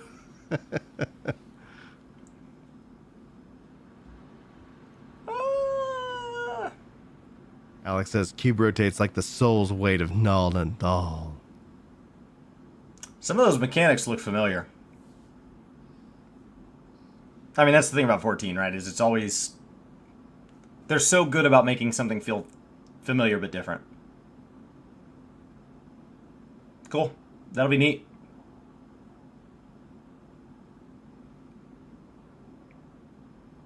It's great. Yeah. I unfortunately with the new baby, like I don't think I've gotten time even with my Switch because I'm fighting kids for it now. They're all like, "Hey, Dad, can I play?" I'm like, "Oh man." So I'm planning on get some time. I'm planning on doing kind of a thank you stream with it, hopefully here soon. But I'll let you guys know when I announce that. I'm gonna play through Final Fantasy IV, as I thought it would be not just funny, but also just I really want to play through 4. It's been over 30 years since I played it and see how I react to it as a dad now, as opposed to a kid. And then I thought it was funny to be like, "Hey, what's the first game you played on your PlayStation 5? I played a 32-year-old RPG for the SNES, baby."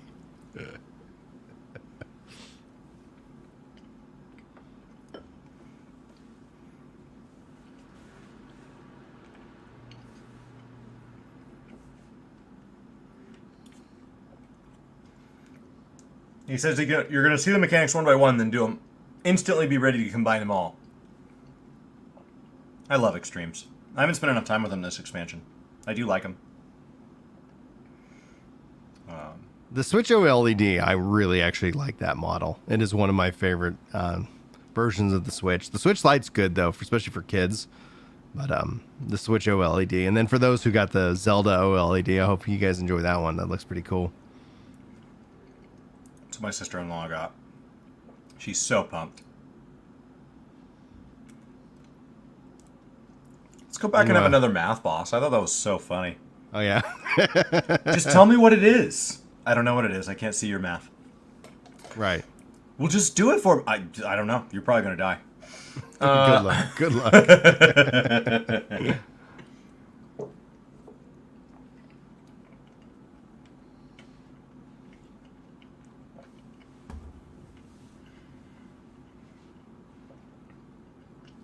He did say that's the normal mode that we can fall off. Prepare for people to die. I like when people can fall off. No fence. Well, and also right from the start, because sometimes it's like, oh, it has a fence, and then halfway through the fight, the fence breaks in parts or something like that.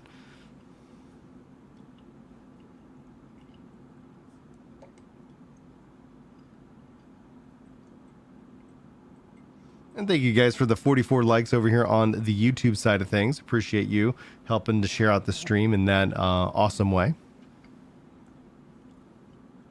Now, through the 13th, we can go to any shard we want. So, and we've already proven this expansion we can mess with time.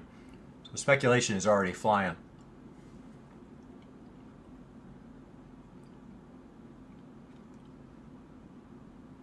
No fence, frozen floor, spread AoE, followed by time stack mechanic. Ooh, piece of paper time. Look at how crisp that paper is today. It's so stiff. Is that cardstock? It's nice. They're moving up in the world, guys. He's sparing no expense. Yeah, look at how clean that paper is.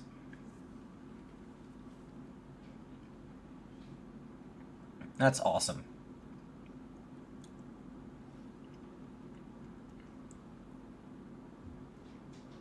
So he's going in order here.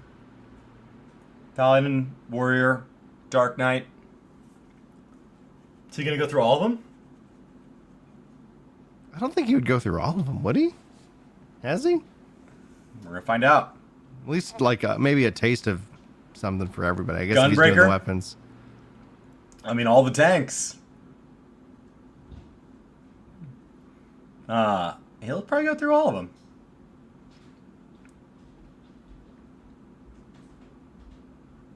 Monk? I like the tank weapons better.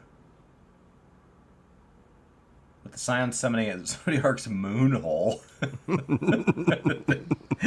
Dragged Golbez into the first.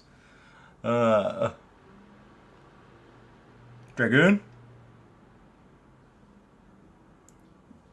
Okay. When he said Square gives 14 a bigger budget, it was for better paper. It's good paper. Look at it. It's so white and it's like holds its shape. There's no floppiness. Yeah, that's definitely thicker paper. It's a thick boy. Ninja, why did they get a background? Everybody else didn't get a background. Maybe they wanted to show that it has that white glow. It said recreating the effect on the Dragoon weapon. That's an animation. Oh, cool. Maybe these like have like elements to them that we're not kind of catching because they're printed on paper. Cool. So there's our samurai. It's almost like you could show these off in game. But at this point, I think people would be really upset that we didn't keep getting the pieces of paper. Like, So we started this 10 years ago. We're gonna keep it. because he could absolutely have the AF set as its Glamor and have the new weapon on every job. That's our Reaper. So anything that has like a white element to it, they seem to print that background. Beautiful bard weapon. It's got like birds on it. Is he? Looks great.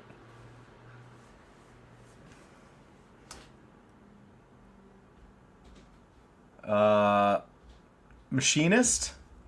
So then they didn't do the background, even though it's all like white. There's no plan here. What if it was actually transparent, Chris? Oh. What if that's actually how it is in game? It's just transparent. It's not white. Dancer? He doesn't know how to hold it. Is that right side up?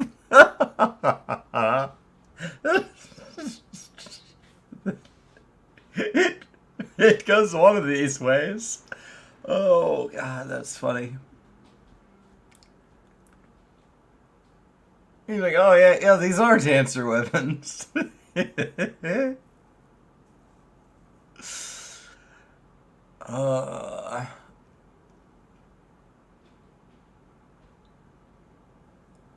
That's our Black Mage staff.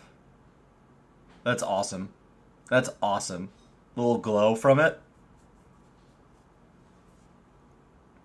Looks great. You're surprised USB's doing this day? It's exactly on time. This expansion has run like a train schedule. The Swiss are in charge. Everything has been on time. He doesn't give a crap about what WoW and Zelda are doing.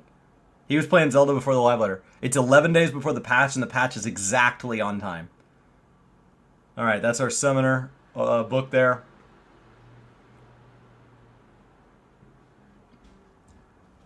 We have not had... The only other time we've had an expansion this on time was Stormblood. It's the only other one. So, for all the people that are frustrated with Endwalker right now, it's really interesting that, like, the only other time that people have been this frustrated in an expansion that kind of gets dogged on in hindsight is Stormblood. And it's a lot of content and it's on time.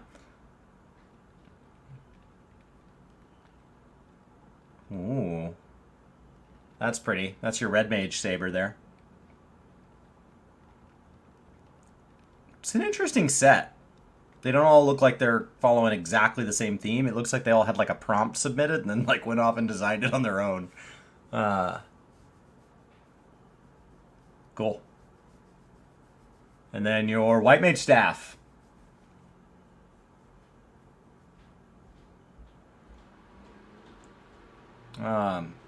Looks great. We can go back over these during the summary. Yeah, I think they will look better in game, just as typical, because then you can see animations, you can see kind of how they look with your character. Scholar book. Nice wood with a henge.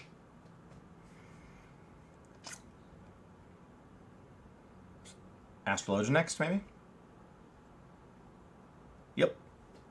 Astrologian. I always like the Astro weapons. They're always so cool. Astro and Bard have the coolest weapons, and I have no interest in playing them. I've tried. I like that Bard's mobile, but like so is Machinist and Dancer. And like for the fact that Machinist isn't always well balanced, I think it's really fun to play. It's a physical ranged warrior. Look at those Sage weapons. So pretty. Look like stained glass. All right.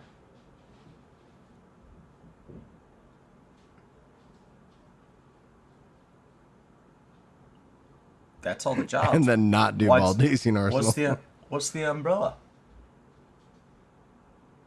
Is that a cane for somebody? Or is it just, hey, That's check out for this Blue Mage. Oh, Blue Mage's weapon. Nice. Do they get to open it? I hope so. It does not open. God Oh. dang it. You should have led with that. He probably did say it almost like in real time in Japanese. He said it's a closed umbrella you swing around like a stick. Boo. Boo. Oh, to actually then do bar. I think, yeah. So not do bar DCM, but no, your goal is to do BA. Nice. They finally give us the ability to have parasols out like while we're in combat. And then Blue Mage gets a parasol.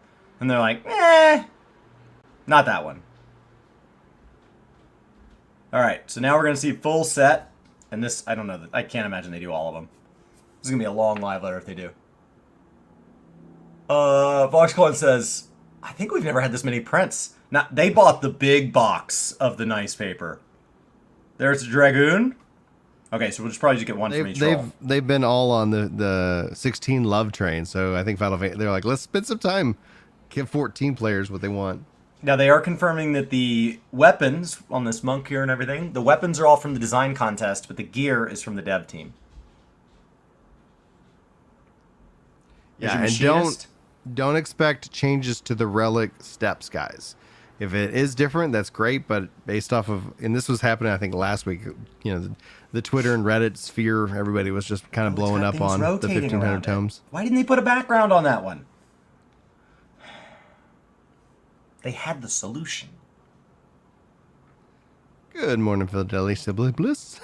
As I butcher your name on purpose.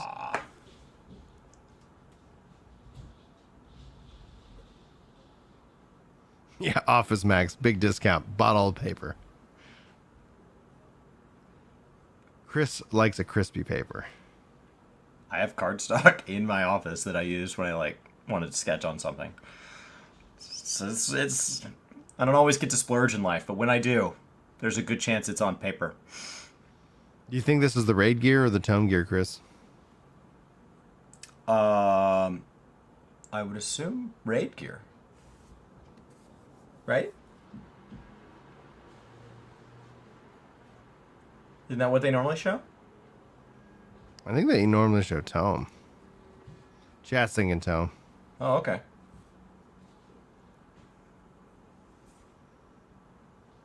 So it's going to take a while to acquire this. Ramsey thinks it's dungeon gear. From Aether Font?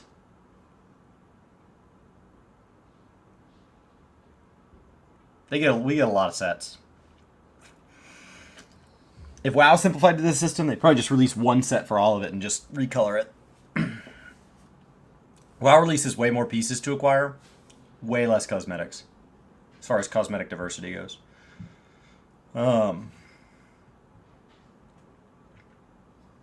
Relative to how many pieces of gear they have. Like, they have more unique stat lines by far.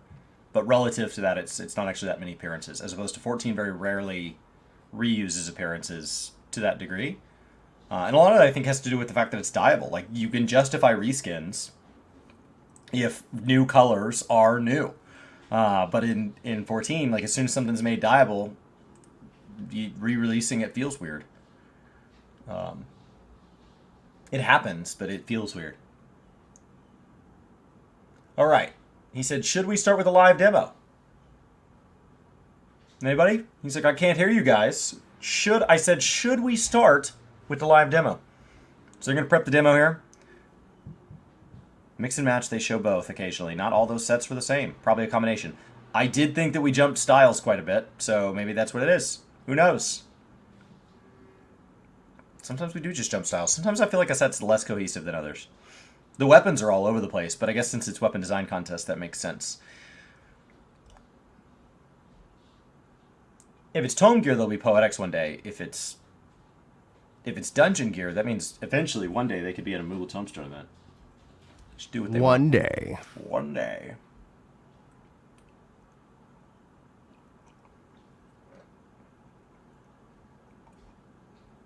Maybe pulling up the demo here. Try not to spoil anything.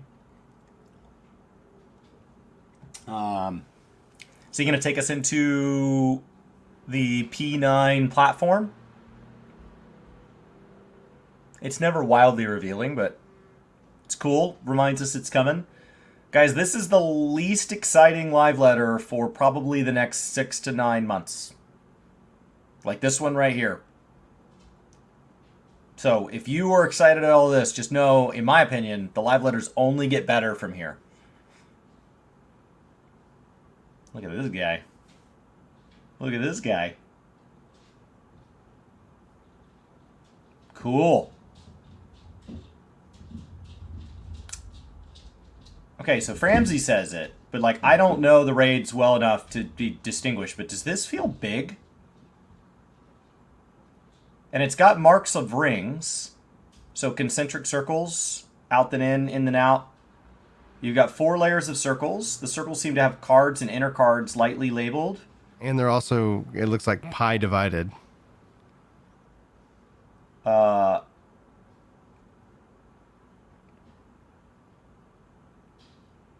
Okay.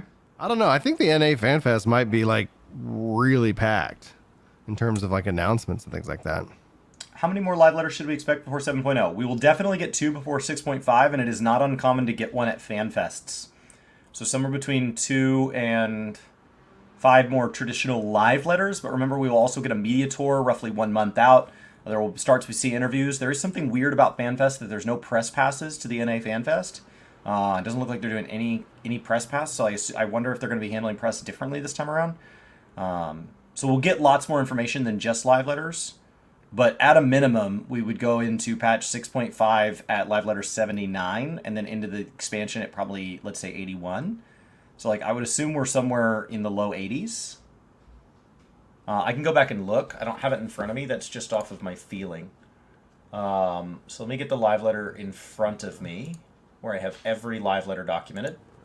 Okay, so between patch 6.4 and Heaven's Word, or a 2.4, we had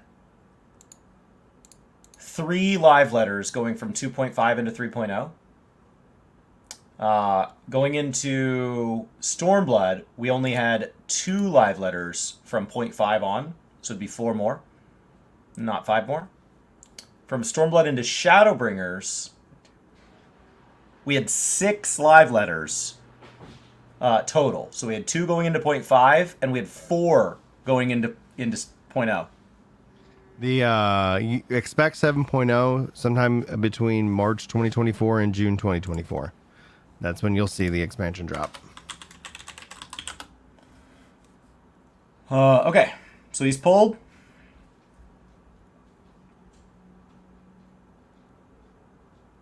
So immediately the arena shrunk down to what feels like a more normal size.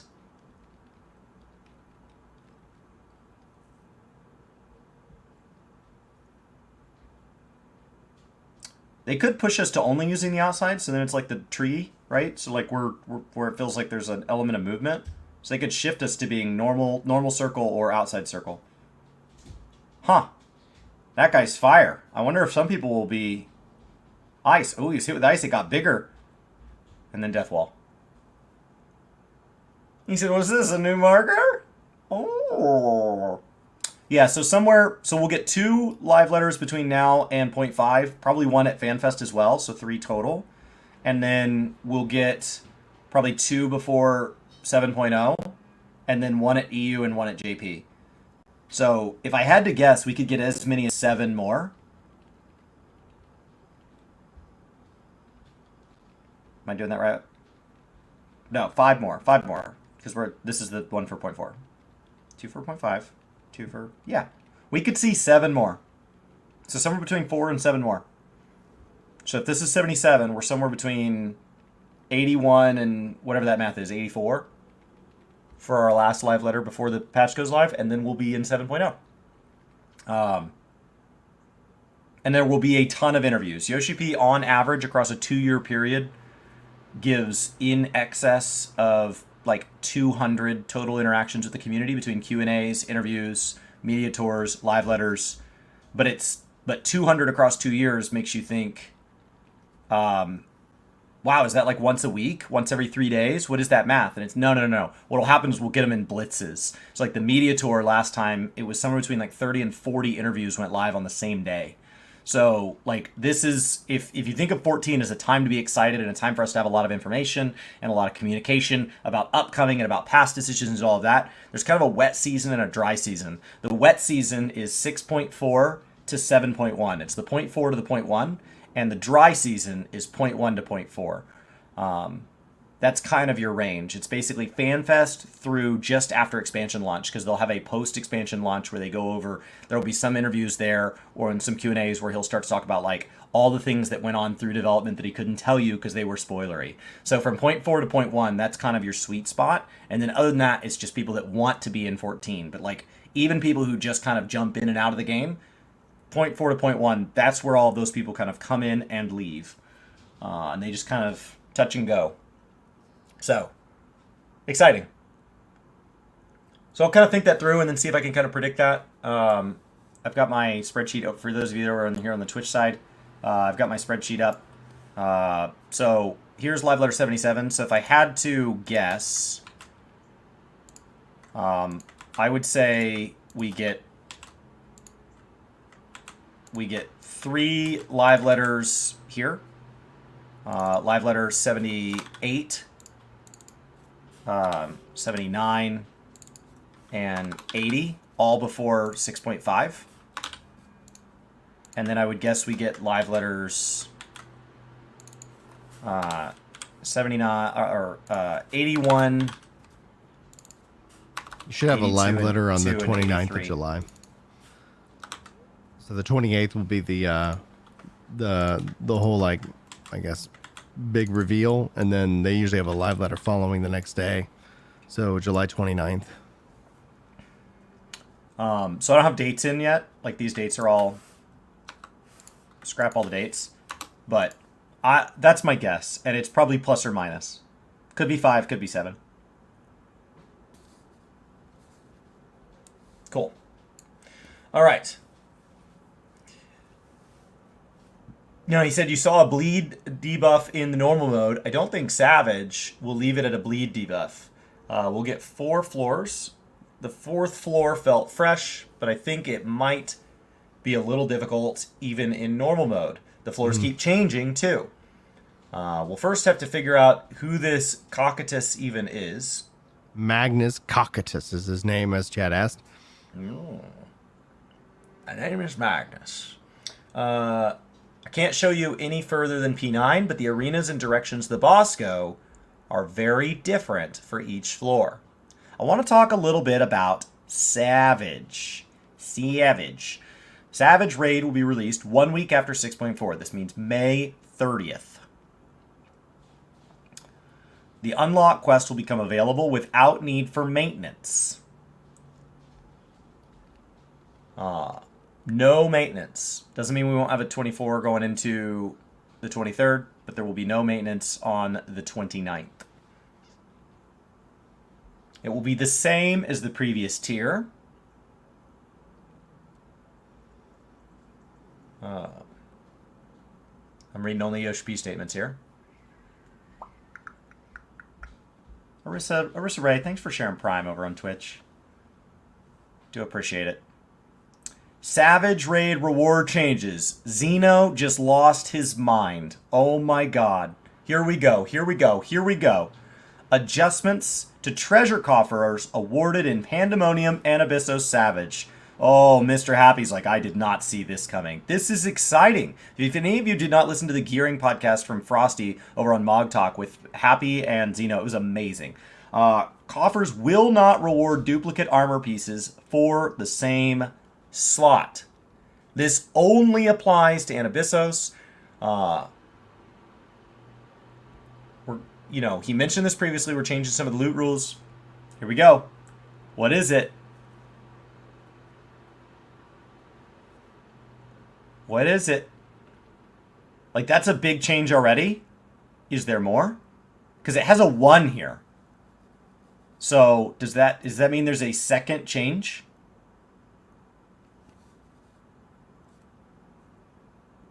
Body gear can be earned from Anabyssos, the 11th circle.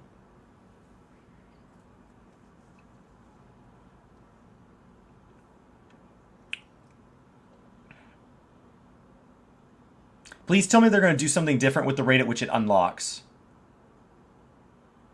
Right? Like, what happens with people's alternate jobs? Chest piece from the 3rd floor is already, like, that's big.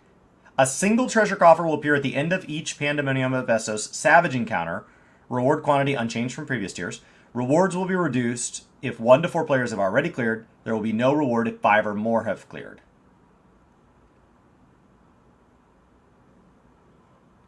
This is already big. Chess piece from the 3rd floor. That's cool.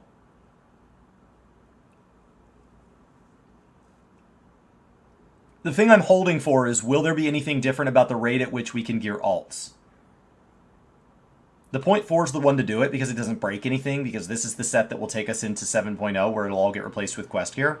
So, like, if there was ever a chance to experiment with, like, people over-gearing all their alts or something like that, like, this is the time. Like, this is the patch where nothing matters. Because as soon as people clear this tier, there's no more raids until the 0.0, until 2 weeks after 0.0. So, like, it's the biggest gap for raiders. Because there won't be an ultimate in 0.5. There will only be 1 coffer showing after clearing a fight, but the content will not be less. Instead of 2 small coffers, you'll get 1 big one now.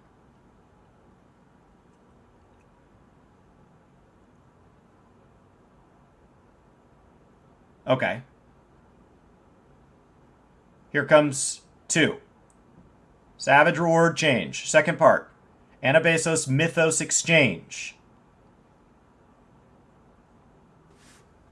Okay. Body gear goes from 8 to 6. This is bigger. This is big in my opinion. This is big. Mythos 4, Mythos 3.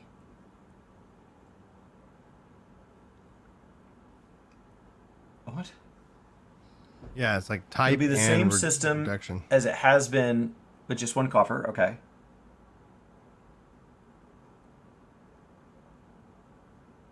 Leg gear. 8 to 6. Those are the most costly pieces.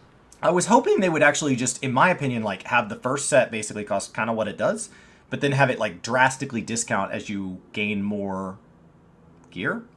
WoW just moved to like this new like augment system or whatever, and like it gets cheaper as you've already, like if you've already hit an item level before, acquiring that item level a second time is faster.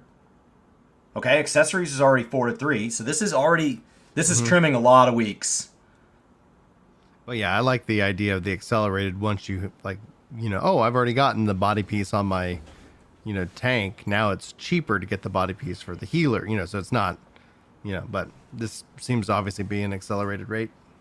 So far, it's been what Subdued says. It's just been a flat percentage increase. Mm-hmm.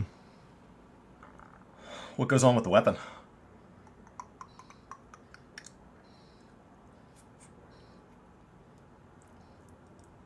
Not being able to hear him speak is all right. Here he goes. So since I want everybody to tackle a lot of content and play other games too, I didn't want this to just feel like it'll take forever and you're bound to rating in Final Fantasy XIV. There's so many other games coming out in May and June. Fascinating. What game could he be wanting us to play in June? It's interesting. Chad has asked if I changed this just to be friendly with Final Fantasy XVI. No. We'll keep it this way in the future. That doesn't mean you didn't change it for 16. It just means that I changed it for 16 and I'll leave it in the future.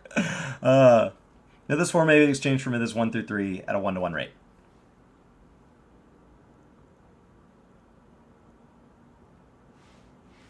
GTA 6 confirmed. This is great. This last one here is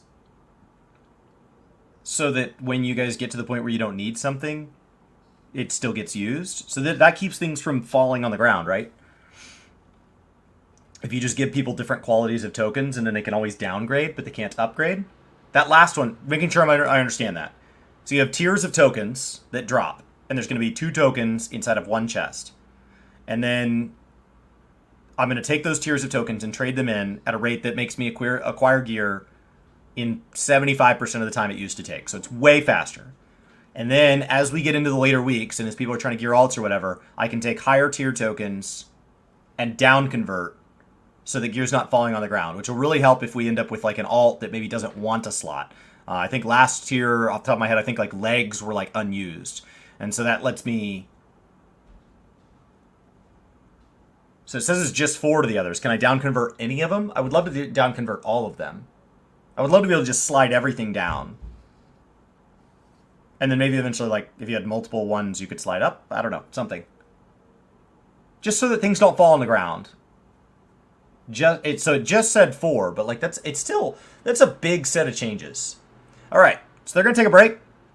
They're going to take 10 minutes. Brian and I are going to watch the new trailer. Do you have the ability to turn, like, volume back on? And then I do. Okay. I do. I figured out the problem. It was, for some reason, echo cancellation on you was what was causing the problem. So when I went in and turned off your echo cancellation, that seemed to resolve it. So as long as it doesn't come back, I can turn back on my system audio. Ooh. Let's see here.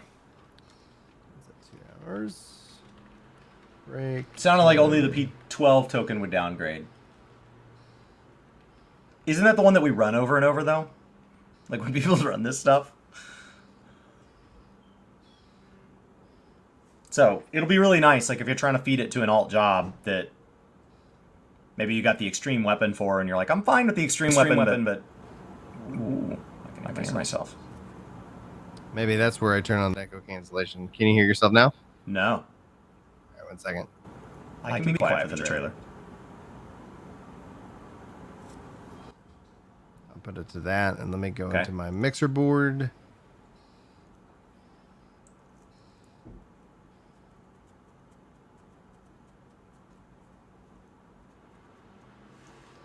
All right.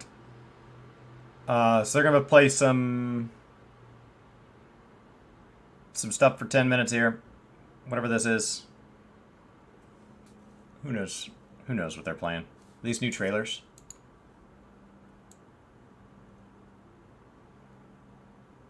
It's got to be advertising. It's all advertising. That's all it ever is. Sometimes they're good. They did say you can only change the 4th floor. Not 2 to 1 or 3 to 2. Just 4. And 4 can go to 1s, 2s, or 3s.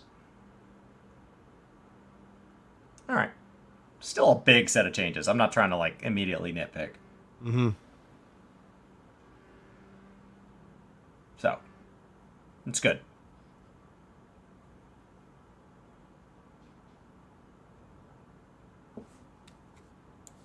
Am I supposed to have game sound on? Are we watching the trailer?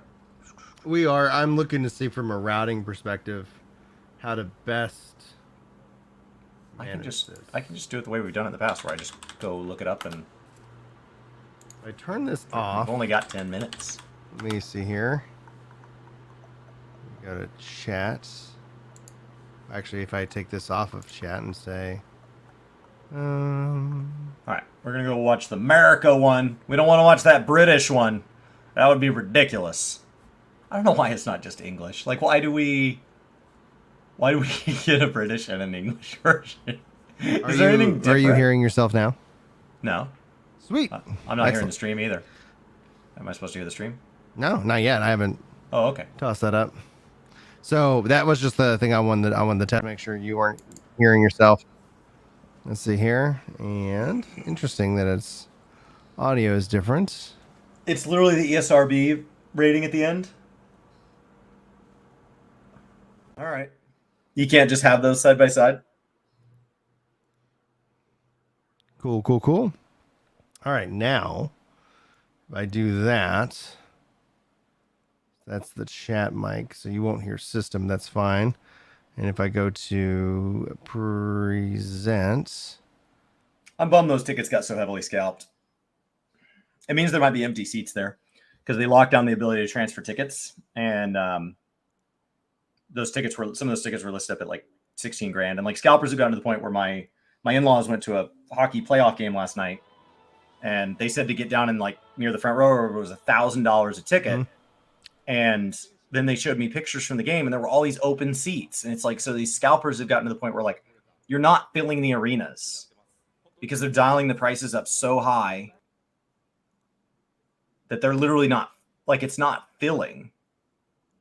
So it's just really frustrating because like all those tickets are getting sold, but not everybody's getting to go. All right, we sound clean. I'm going to play a little bit of it, and if y'all wouldn't mind, let me know if you can actually hear the audio. It should be pushing out the sound to the stream itself.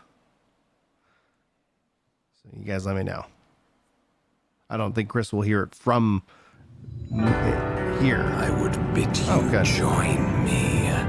Fight with me for the salvation of all our souls.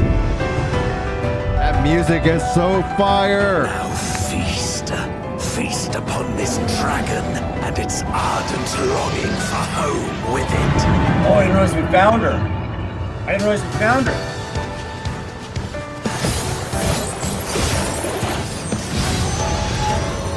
They claimed to be soldiers of a kingdom called Baron, and were traveling the realm in search for means to end the Contra Memoria. Everything seems to be proceeding apace. I dare say you would have been fine without me.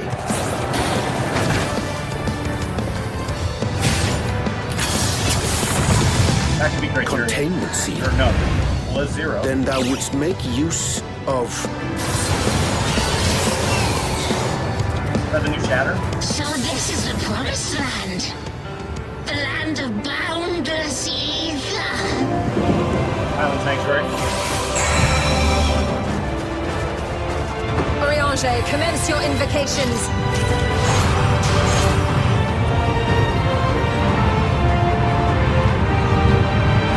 'Tis time to open our gate.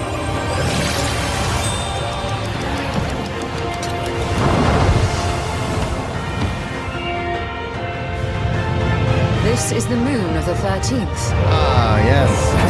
13th moon, I've baby. been waiting for this.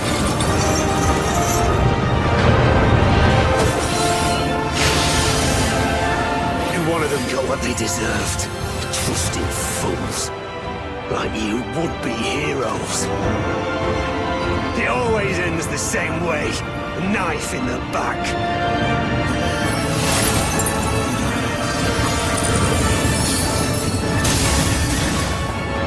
Even now, I struggle with fear and uncertainty. Day after day, I ask myself, what is right? Where do we go from here?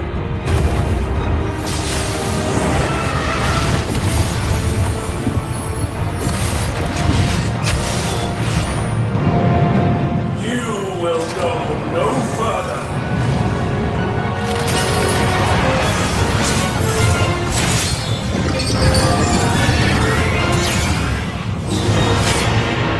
At last, the moment is at hand. Come, face me. The hero who shattered the wheel and brought salvation to the world.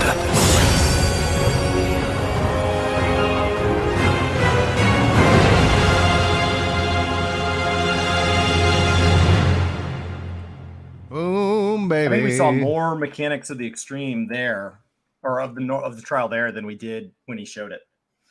As I watched it back, like I think we saw more trial. When do you think they're going to announce the next player increase in numbers? Because they've been at 27 million for a while. Next time it hits a big milestone. You think the next 30. announcement's like 30? Yeah, because Cool. I think in a recent interview they implied it was 28. So. Oh, nice, excellent. I think it's just if you start updating it all the time, then you're revealing those real numbers, and that's what they don't want to do because then people call you out when it's a time of slowdown. So I think. Oh no, you've slowed down. You were gaining 20 million. Yep. You only went up 1 million people. Dead game. Whoa. Dead game. Oh dead my game. gosh, yeah. Dead game. Dead game. Not worth installing. If I'm not part of a crowd of at least 5 million new players.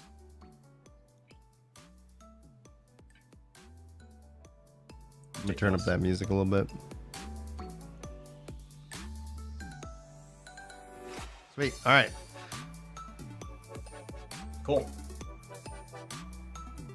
So, Law, Bread, and Mass. Chili says Gomez. Deaton is the old podcast. Dead game.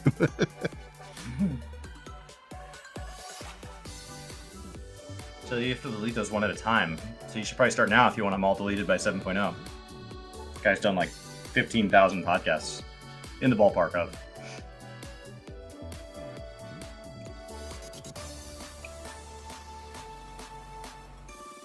Got some blueberries. Now, part 2 could just be some deep dives on systems and some QVC. I'd love for them to show us maybe some of the new Blue Mage and new Island Sanctuary stuff. That's what's missing. I hope that the Dengeki article is not our only warning that it's only 1,500 tomes. So far, they haven't addressed it. So anybody who's watching this that did not see the Dengeki article, it's 1,500 tomes. Again, round 3.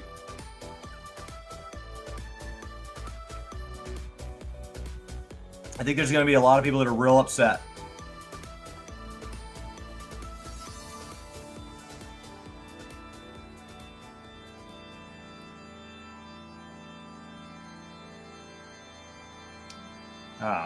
We haven't had a relic this flat ever. I don't think any of the systems are this flat, in my opinion. It doesn't mean it can't change in 0.5. But it's pretty frustrating.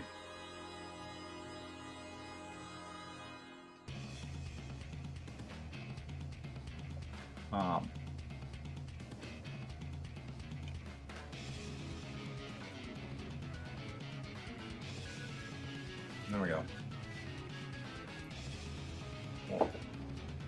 I'm going to get up and stretch and move around. I encourage you guys to do the same. If you have been sitting with us the entire time, my hair is like, this is what it looks like. Man, I just woke up. One of the things I you think were is already important. bored of farming just tomes? Well, don't worry. We got a new tome to grind. We have a secondary tome that'll feed your relic. We'll get Moogle Tomestones, which we have right now, and we'll get the next one will be Moogle Tomestone of Genesis. And the thing that's important though to remember though in regards to this is that you got to remember what was happening like 2 years ago, because one of the reasons why 14 continued to put out content when nobody else was because they planned so far in ahead. So don't let the Endwalker, the 6.0 to 7.0 phase you too much, especially in the weight of sparing no expense. I think I hope the community sees the spare no expense really come into play with 7.0 forward.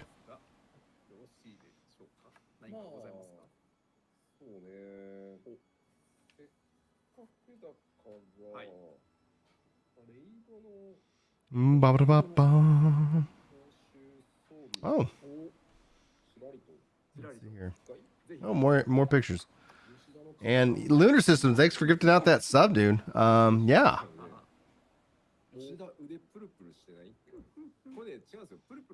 Look at that. There's Chris's axe.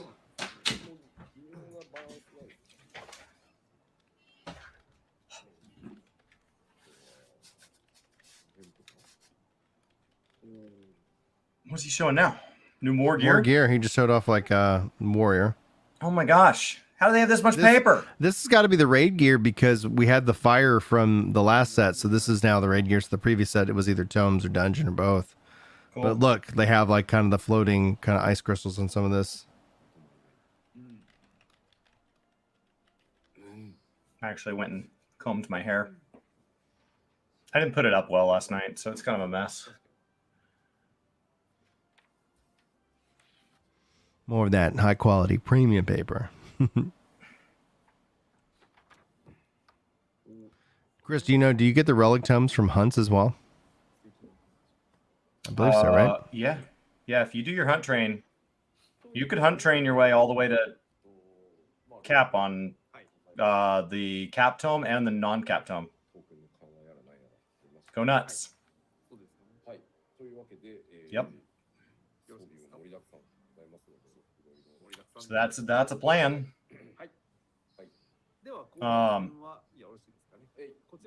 It would be really nice if we'd had like a step that was like Crystalline Conflict, and then a step that was like Criterion, and then a step that was like Island Sanctuary or something like that just kind of said like, you can do it with tomes.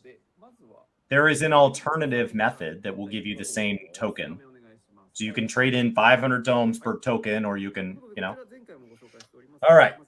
Island Sanctuary update. Congrats to those of you that did your island every single day and have started rounding out some of those achievements as we've crossed those thresholds. Those were time gated. And everybody in MMOs all love time gating equally. Nobody's ever been upset about that. So the new Sanctuary ranks and visions, new gathering areas in the wilds, new construction plots in the hideaway, new item rewards, new materials, craftable items, crops, animals, island handicrafts, and structures. Keep in mind, we are not just seeing new stuff added to existing systems within it, but we are also going to see the ability to put in outdoor furnishings this time around. So hopefully they'll address that. Very, very cool. Lunar, thanks for gifting a sub to Neonuts. I have alerts turned off during the stream here, but I will play all of those afterwards, right after we do the summary. Thank you guys. The support means a lot to me. Support for outdoor furnishings added to the hideaway. Furnishings can be placed near structures. You'll have a maximum of 90 slots unlocked via Island Sanctuary progress. Special furnishings like striking dummies and gardens, anything that has like weird rules to it, will not be supported. For now, it'll just be, benches, trees, and the whatnot. For those of you that wanted to come into this with the max, you actually already missed the deadline that you were supposed to begin prepping for the patch, because you would need to save up your XP. So I know there's some people that were watching that date build, but unfortunately, second live letter is 11 days out, so I'm a little late on the warning. The Island Sanctuary furnishings in your inventory may be placed in your isle as glamours. Then they'd be bound to you but not consumed. Thus, multiple glamours can be placed on a single item.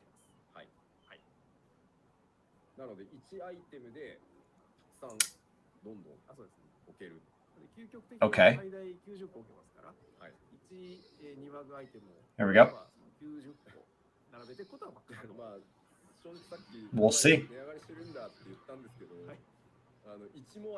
We'll see. I know this has been exciting for people. Gardens and airships and submarines. That's the last things that are really locked away from the housing system. So outdoor furnishings and indoor furnishings are technically covered by this and by the apartment system, or being able to get an FC room in a house. So like the vast majority of the player base does have access to some degree of interior and exterior furnishings now. We will now be looking for access to things like the Venerian onions. And then, of course, the airship submarine system is still fairly limited. He said, so if you have one Moai, you could glam it onto 99 things in theory. Well, you mean 90, Yoshi. Mm-hmm. He said glam it onto 99 things, but you mean 90.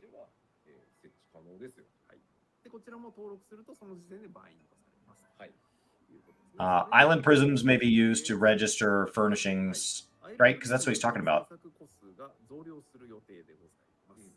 Allowing you to place them. Island prisms may be used to register furnishings, allowing you to place them even when not held in your inventory. The number of island prisms yielded from crafting will be increased in the future. You may change the color of your furnishing glamours with Dais. Oh, yeah. Cool. And just want to shout out, thanks guys for the 49 likes. I'm going to challenge to see if you guys can't get to 50. We're well over the 50% like to watcher ratio, so thank y'all so much.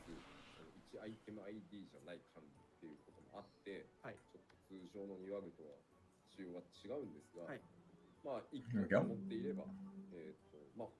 For a free Island Sanctuary rank level, set your workshop up for the next 2 weeks. Don't talk to the NPC until the patch goes live and collect like 50,000 experience. Cool. People are on it. They're on it. They optimize the crap out of this. For the fact that it's meant to be this like super casual content, it has been like wildly optimized. It was neat to see some people really devolving into spreadsheets, and I dig it. I had a brief moment as what is it, EVE Online spreadsheet simulator. Like, all right, let's go.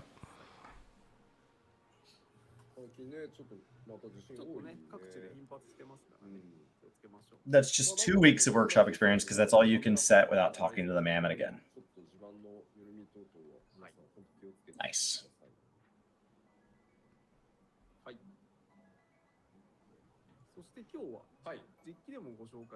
I opened my island. I didn't end up doing a lot with it.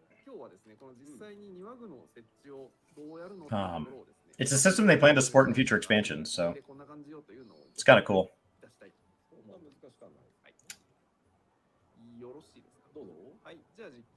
All right, here we are. Yoshi P's personal island. His personal developer island. He may have another one for his. All right. So we're going to live demo placing furnishings. Do it to it. Here we go. So we've got our little tree. We're going to click on our tree. Let's place it.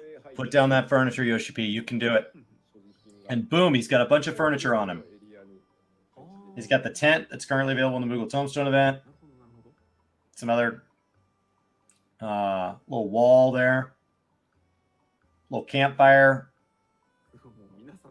Some of those campfire things have Lalafels as the butt of the joke in the tooltip. So, you know, enrage at an appropriate level, I guess. The blue area indicates where you can place items. And it did not consume it.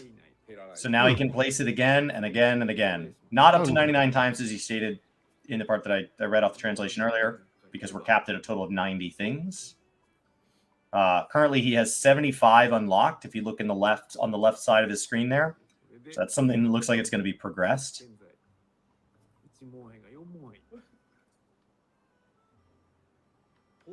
This is definitely a good reuse of the things that they've already created. Because what you wouldn't want is we take those objects and we have to make them as completely separate objects, even though they look exactly the same. You know?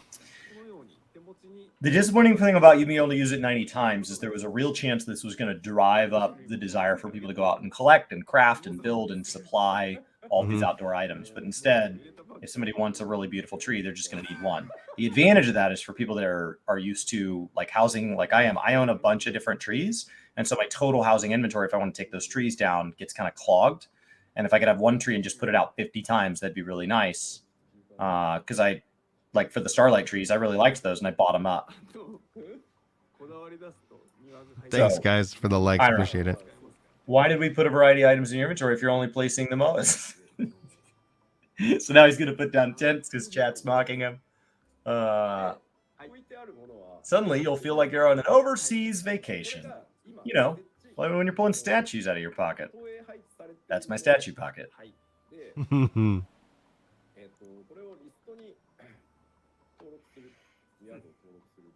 Do it. Place another one. So the fact that in the inventory it shows 5 of 75 placed, like I wonder if they can ever go back and modify it so that I can like keep my housing inventory as it sits, but I can like dump all but one of the Starlight trees and place as many as I want when it comes back around to Christmas.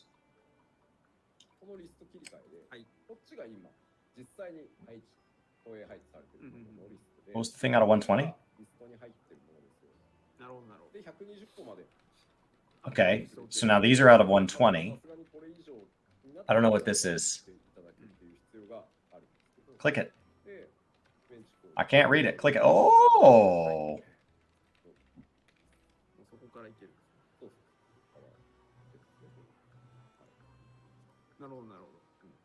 Oh, that's a lot total if that's a separate counter for vegetation.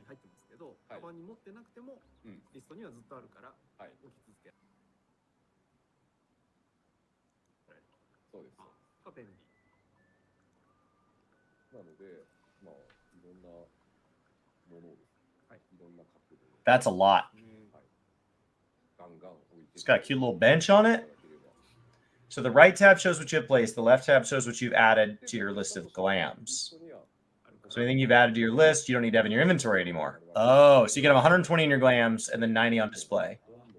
Well, maybe more than 120 because he's only got 75 unlocked of the one. So now people won't ask about expanding their glamour dresser anymore. They'll ask about expanding their mirage dresser. I hope all of this is building to a system that works more like the Orchestron Scrolls, where you have a log and you can just go unlock everything. It's like you can consume the item and you learn it, and it's yours now, and you can have it forever and ever. Just because I think at that point, that encourages people to go, like, fill out their log. Like, I think there's a lot of people that buy a lot of Orchestrons and minions and mounts just to get the check marks. So it kind of encourages that collection element. From a management standpoint, you don't have people asking, like, well, when can I store the rest of the crap I've gotten? It's like, no, you can store all of it because everything you learn is yours. Like the Orchestron law list is so well done. It's the closest thing to something like a Guild Wars or World of Warcraft cosmetic system where you can have everything. Instead of thinking of them as unique items where I have my exact item and that's my exact chest piece, battle scars and all, it's like, no, I've just unlocked that appearance and I now have as many appearances as I want. Said, I'm reading people who want to use their island as a dump for garden furnishings. Sorry, we didn't have that in mind in making this. Oh, they wanted to be able to store it there, like it was another dresser.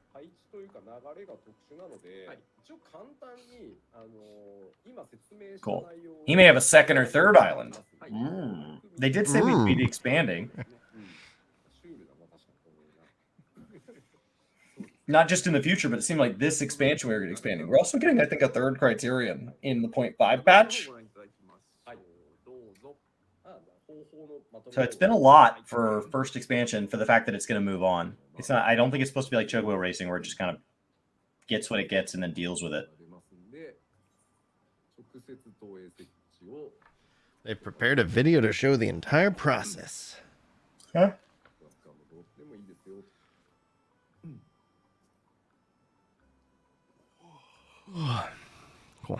Cool. Now this one that he's doing right here, this is currently available from the Moogle Tombstone event. All the Moogle Tombstone events ones are really cheap. I'm just saying, like, if you want to get it from that, you can get this from that.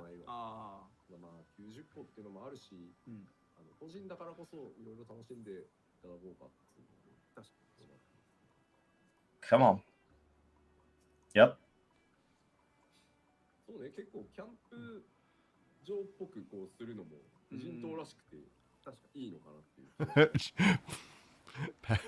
Patrick says, I was just reminded for the first time in over a year, Chocobo Racing exists.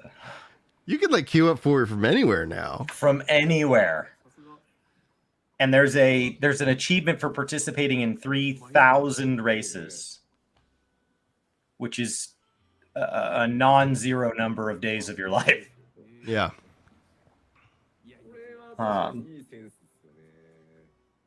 So cool. Yeah, Verminion exists too. That's like a real thing people do.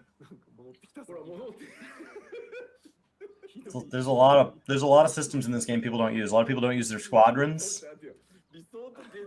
A lot of people don't get their Chocobo out. A lot of people don't deal with Centurio seals, allied seals, bicolor gemstones. Izzy's got 3 weeks left to 3K races. I know, I think it was like Neflarion in chat the other day hit their 3,000. They hit number 3,000. They got to like 29.91 or whatever one night. And they're like, oh, so I'll do it again today. And I was like, how could you stop? Like, well, it was late. I don't know. I think I'd still be awake. With just 9 races to go? Don't stop. Oh, Acer, you gotta summon your chocobo. You gotta keep him out. You can keep them out. You can keep your lettuce on you. You can actually double lettuce like you can food to get them up to like 50 an hour or whatever. You can queue for content with them, so it's not like way back in the day. The 120 slots is for the list of items you can save. The 90 is for the items you can be on display. That's what I thought I read that as. That's what I logicked that as. I couldn't read any of it.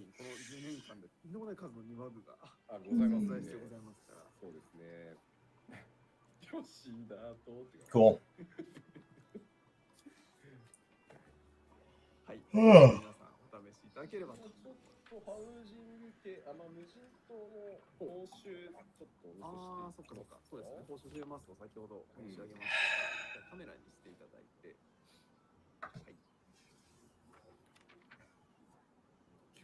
What is this? What is this glamour? More glamour. What is it? What's it from? I'm assuming Island Sanctuary because they just showed that off.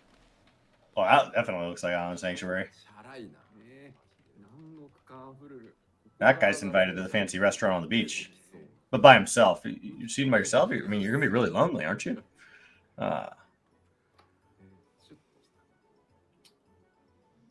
Forgetting Sarah Marshall's one of my favorite movies. Really? I hated that movie. Oh God, so funny. Just went from 6 to midnight.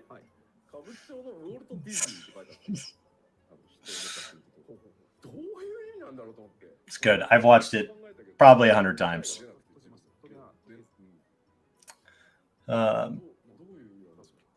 So good.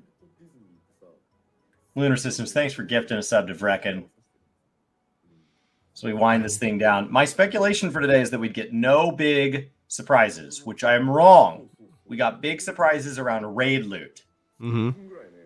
And then my other guess is that we would get QVC to sell some jewelry, and we have not. Maybe Eorzean Encyclopedia 3, but only if it's going to be available for FanFest.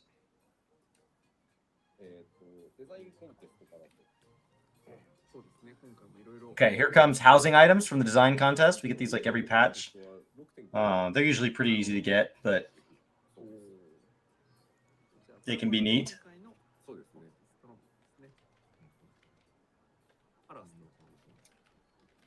These are from 2019. The 2022 design contest will be added 6.5 and beyond. Do they get anything for winning, or just their thing goes in game? Do they get credits somewhere? Do they get do they get the item shipped to them in like in-game mail, even though it's only like a 5,000 gil item? Do they get one for free, or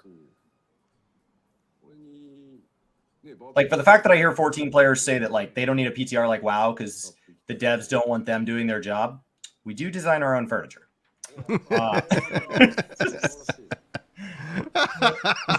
So. And weapons and gear. And weapons and gear. Wow, the glamours are so cool. Yeah, they're drawn by players.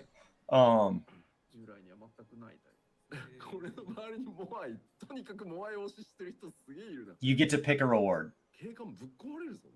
Oh, you do. You get one free reward. Cool.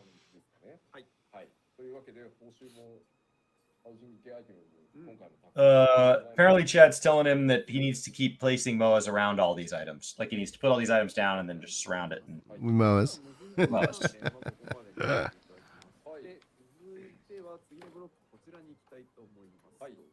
All right. I guess this is the video. Criterion Dungeon numero 2. Mount Rokkon.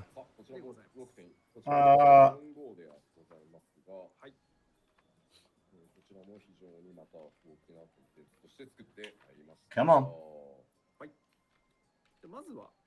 You get to pick a rewarding like Noble Barding, Cloud Strife Hair, Serpent Ronka Umbrella. Oh. That's neat, I guess.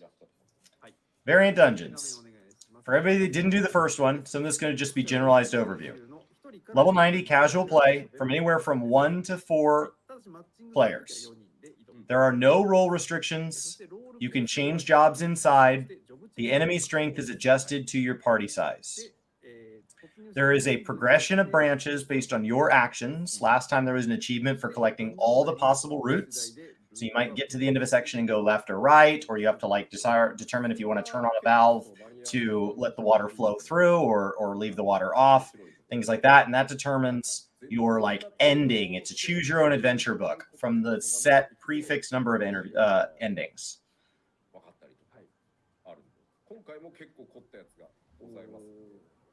We are 2 hours into what is typically a 2 to 3 hour show. Patrick speculates that we could be wrapping this up rapidly so that he could lean over and maybe check on and see if his Switch is still charging so he could get back into Hyrule.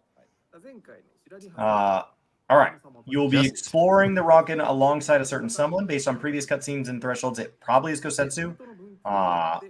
But it seems like each Criterion is going to take us with a different NPC. So if you have a favorite NPC you always want to spend more time with, maybe one day we will. We will experience a different story depending on your chosen path. All stories may be enjoyed via multiple playthroughs.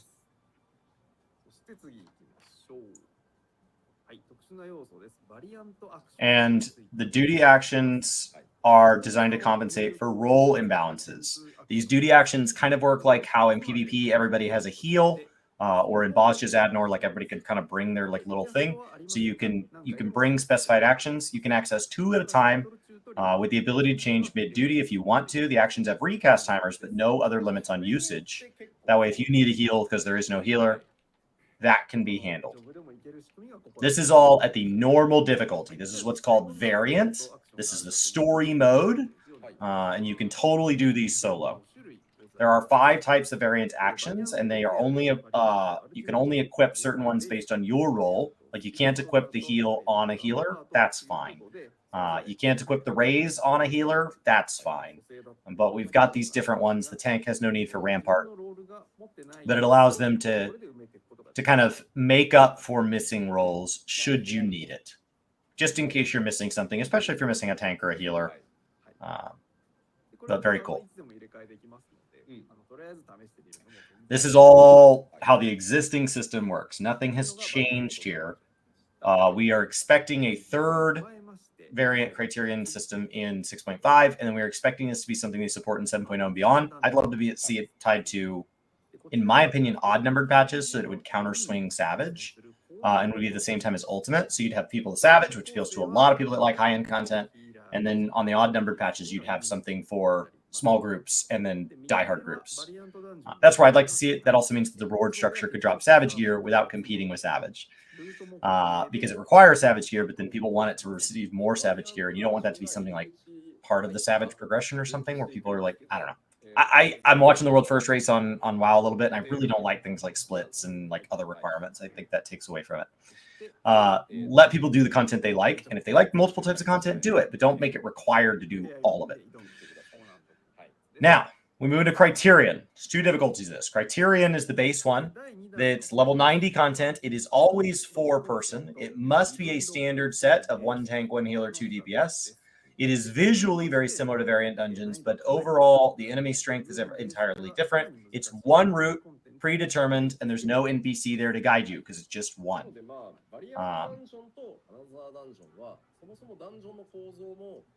So they start at high difficulty. The other one is already hard. Savage is just even harder.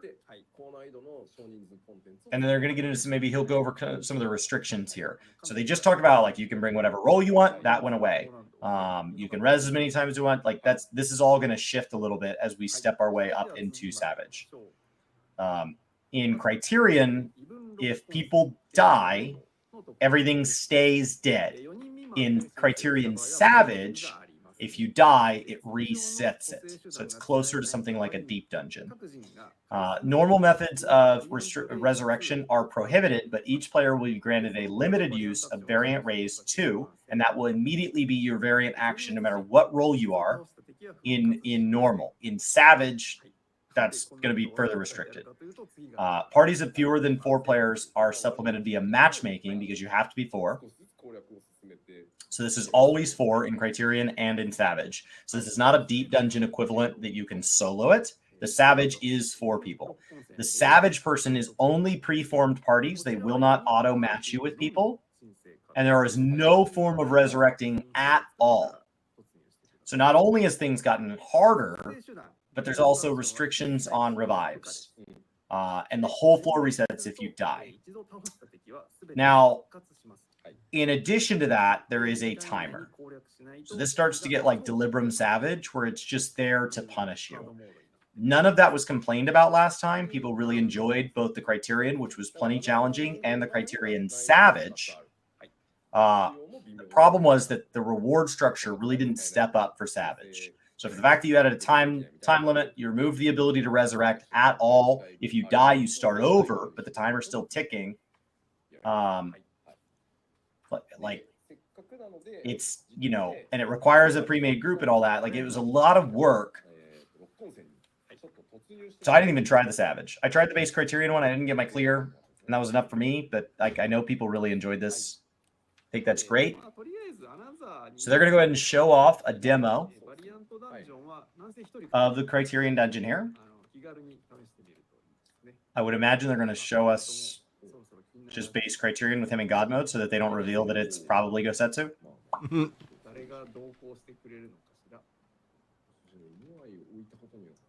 It's technically still just speculation that it's Gosetsu. It just feels like we know it.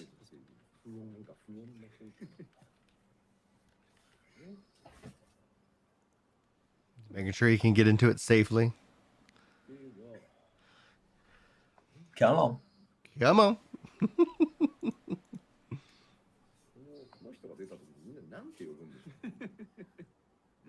気になりますね。はい、じゃあ、実況お願いします。はい、実況お願いします。まず、バリアントダンジョン。はい。コンテンツ情報の、この特殊ダンジョン探索にありますので。Is he going to do this all live? It's not Gosetsu. Well, they got us good with those screenshots in the previous one. I am not the only person that thought it was. I can't believe you revealed it. Whoa. Whoa. How cool.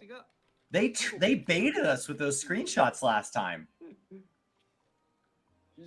Oh, we get to see our comedy tombstone too. It's brown and green. And then causality moves down to being our secondary tome. And your astronomy will be able to up-convert into causality. There'll be a conversion process for that. For any of you that haven't lived through tome adjustments. Foxconn was shocked too. He goes, so this time Hancock's coming with us? And Yoshpi says, yes, of course. Did you fall into the speculation that it was Gosetsu based on screenshots and trailers that we'd shown? Did you think part 1 was accurate? No. He didn't say much of that, but Foxconn did. All right, so here's your different 12 endings. So just like last time, you can show those off. So you can, each time you finish one, you'll unlock a different ending. I think it's identical. Last time, if you got all 12, you get a mount. So I assume this time, if you get all 12, you'll get a mount. But who knows? What do I know? I don't know anything. I didn't know it was Hancock. That's really fun. That's really fun.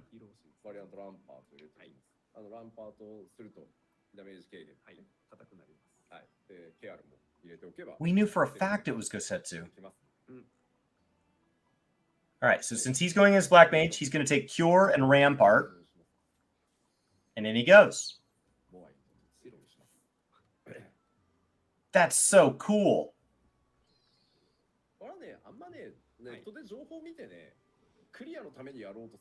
All right. Show us the action, Yoshi. Crush it. I'm ready. We need more content the OF are writing right now. Fraud Howard, I love it.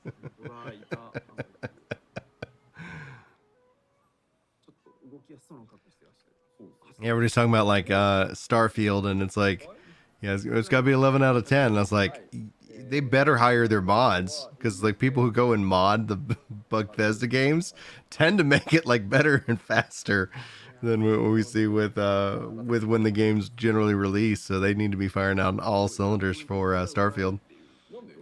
So you're going to get 3 choices at the beginning. Hancock's going to stand by the one that he recommends, but you can do whatever you want. He said the music feels nostalgic. We have it turned down pretty much because we don't understand the Japanese. I can turn it up a little bit. So. 韓国と同じ右の扉を選ぶ。 Okay. Their music is low anyway. Yeah. Okay. All right. I gotta like crank it up. 最初の3択だけじゃないんですよね。進んでいく過程でルートが変わっていくんですよね。はい。 Yoshpi doesn't think he's ever sang to this song. いろいろ探索しがいがある感じ。 I don't know. I mean, for all the 14 karaoke nights I've been to, it's hard to say for sure.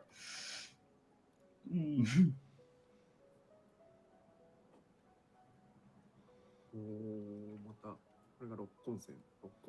Get a fair bit of video lag here. 相変わらずこの人たち戦えないのに前へ行く。 Let me just drag this down here. ロマさんは突っ込んでたな。あとは頼んだみたいな。確かに。なんで、はい。ランパを焚いて。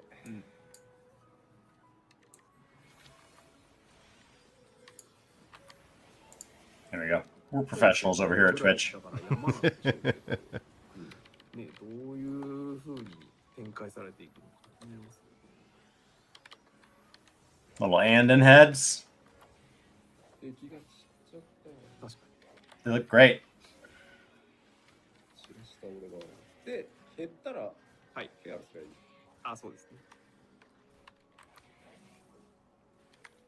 で、敵の強さは突入人数によって調整されます。 So he's killing all this just fine. So you can see that variant's very manageable. It's kind of like a relatively low level of deep dungeon. Like it's not that bad. この形を見るとみんな、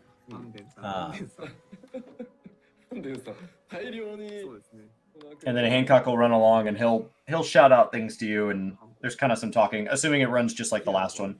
For anything that didn't do the last one. And then you may have some choices. So you may get up here and have a choice to interact with something, go left or right again, or set settings. And so somewhere across there's 12 endings. Some of the endings will be really obvious. Some of the endings will not be really obvious. And it will require a fair bit of kind of thought to get to them all.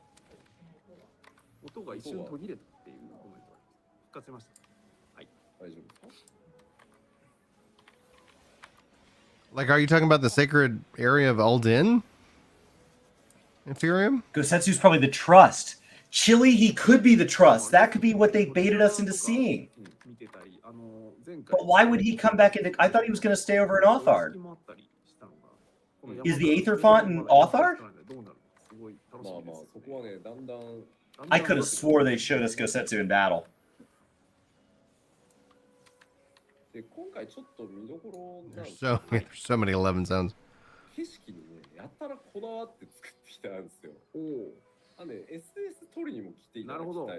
Oh, it could be for the Stormblood dungeons. Oh, for duty support.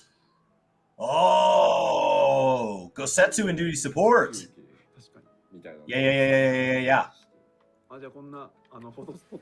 Do you guys like that they call it squadrons and trust and duty support, and it's all under different names in different menus? No. Does everybody enjoy that equally? It drives me absolutely up the wall. I know why, but it drives me nuts.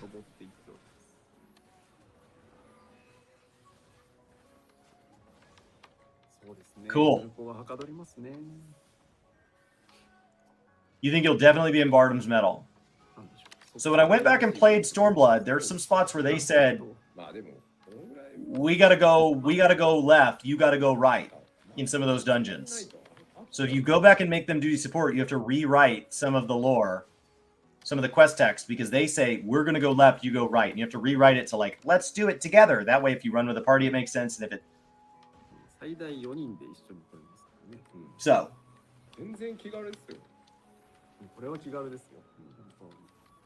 Interesting. You're still mad you can't reach max rank with your immortal flames and your squadron. So the thing about Grand Companies is that we stopped getting updates to them like 5 years ago. Maybe longer. It's been a long time. When's the last time I got a Grand Company update? 10 years ago? It's a long time. So I'm with you, Galahad. It's a long time. Sorkai did the same thing, but they let Alfie and Amaric with. Well, hold on, like we're talking French. What? That was me. I was tab opened up and I wasn't intending it to open. We're going to Limsa Gridania. It's beautiful. Limsa Gridania for what? That's what Patrick was asking. Look at that skybox.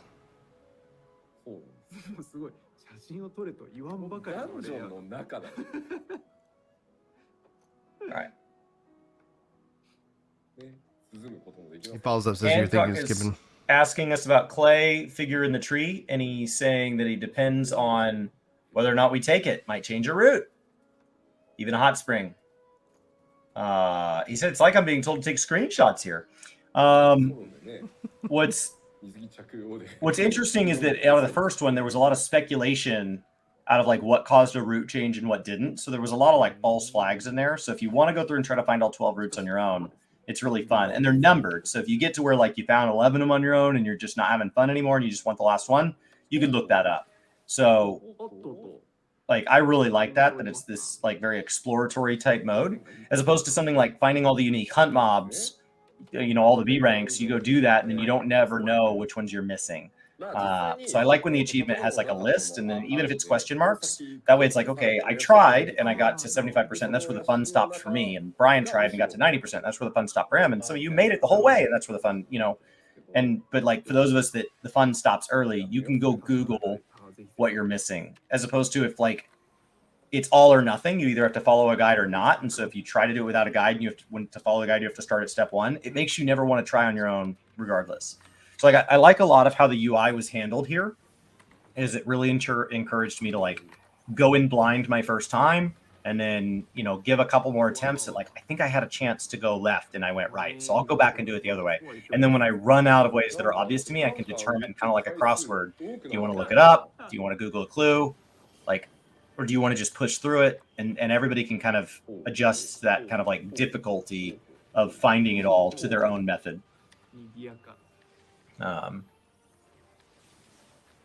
Very cool. So is this Mount Rokkon housing win? More housing districts, please. I like how it's a ninja. Mechanics of these bosses have been really fun. Last time I think they had like some different mechanics, but then they had the same boss skin. So like the boss design was the same, but it felt like it changed up a little bit, if I remember correctly.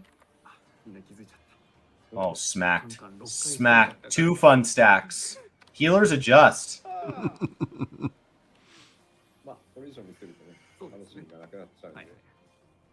Cool.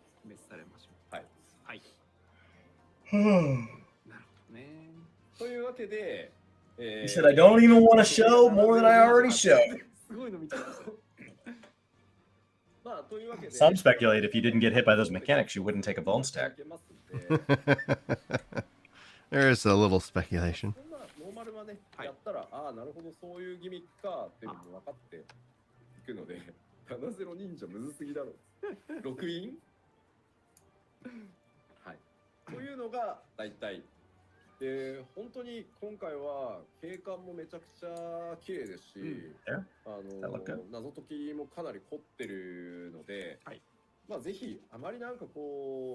Oh yeah, the zone's really pretty. So in the bottom left of his screen, or in the bottom right of his screen, he's got some minions and some mounts, and I don't think all of these are available to us. So I think some of these are new. Mm-hmm.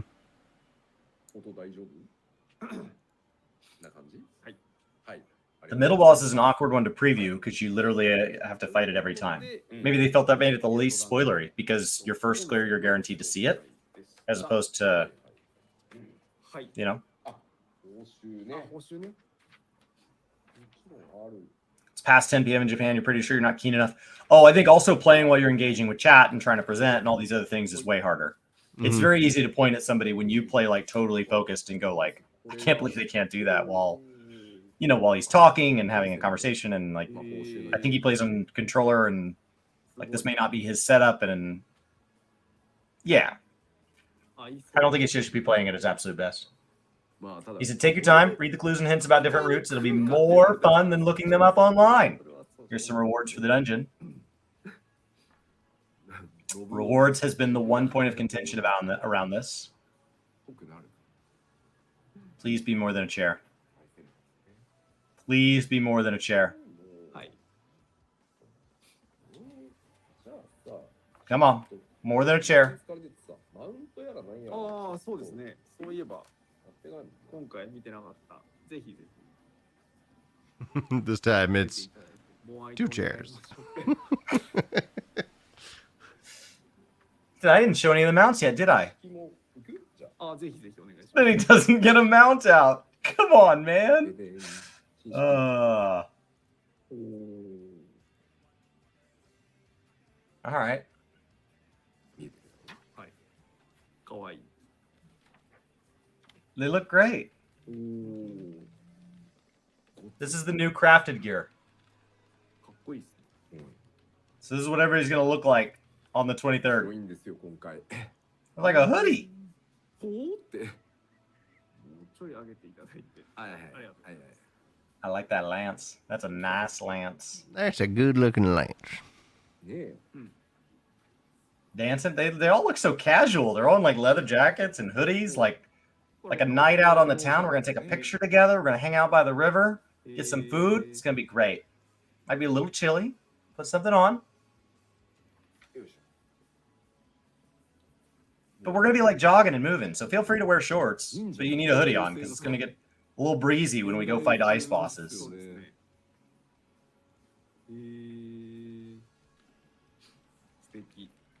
That's what I loved about living in a desert. When I went to college in a desert, and you'd wear shorts and a sweatshirt. どうしたどうした Great.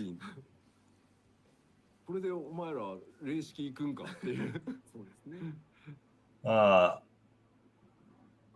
These are beautiful. I think people will use these clams for a long time. 人気出てくれそうな気がする Yoshimi says, what happened to your gear? Final Fantasy 14? You're going into Savage with this gear?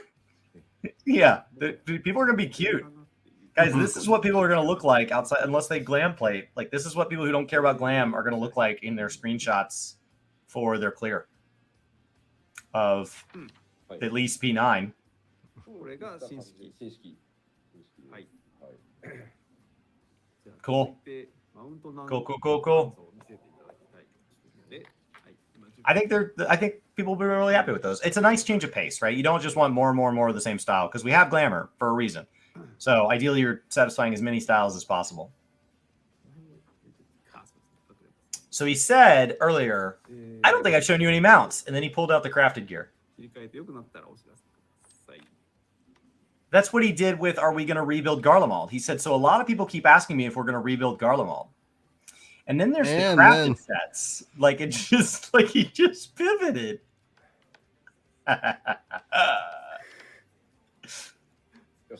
Oh, another bed mount. This one has stuffed animals on it.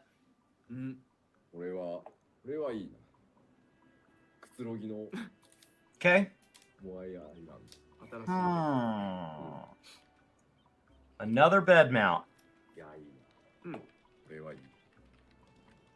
Nice.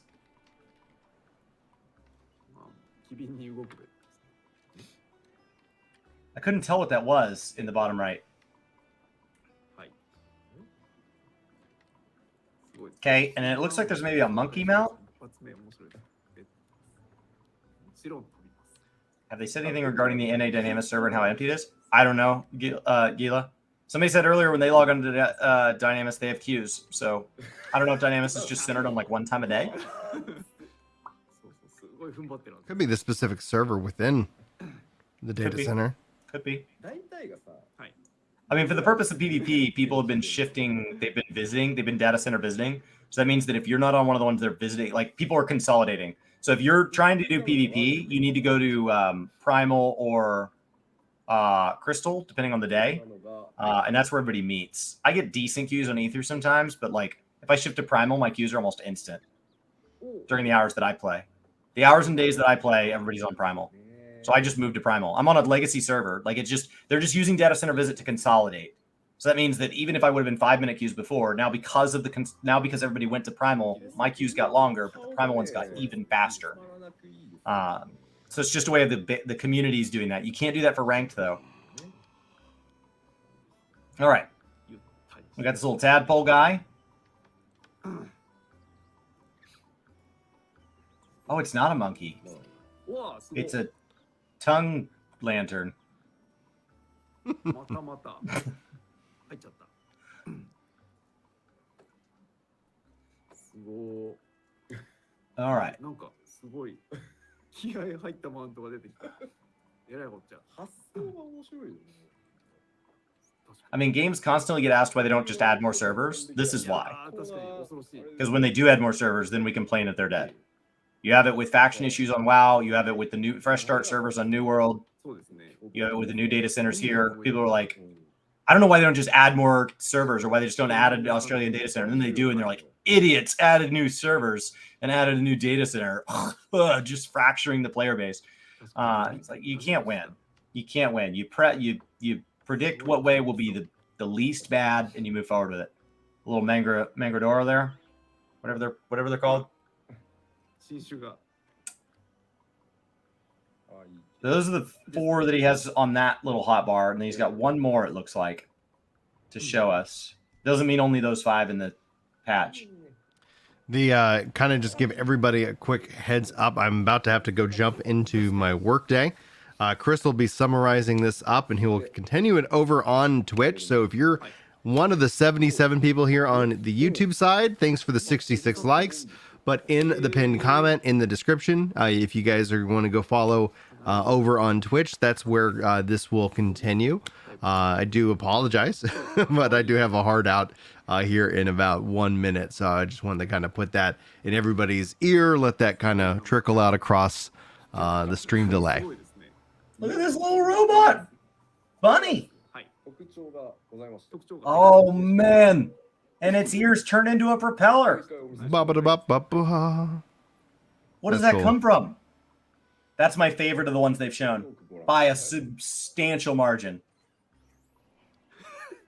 これすごい登場者の負担が高そうな。 Did you see WoW accidentally put something available on their kind of like Wondrous Tales equivalent loot table? And so then so the EU servers came up first, and they bought it. And when they bought it, the texture didn't appear in game. It just showed as like lime green with like a checkered pattern or whatever. It broke. And that's because the item wasn't added to game yet, because the item wasn't supposed to be put on a reward table like that, because the item was going to be added to their Mog Station equivalent later. And so people bought it with the in-game currency, and then they're like, oh, we put the wrong thing on the vendor. So people are like, oh, that's so cool. So they went to the vendor and bought it, and it was meant to be. So it was like the mount, the Alexander mount that people got so mad about. Except that imagine that they like put it on the token vendor in game, and then people bought it with tokens, and then you clicked mount and it didn't mount. Like your I gotta bounce. Guys, go hang out with Chris and whatnot, and then he'll be posting the summary over on Gaming Kinda. All the links are in the description. Thanks so much for letting me be with y'all. I'm gonna hit end broadcast, and I will see you guys in our next podcast, aka Monday, as well as the video highlights that we got rolling out this weekend. Bye.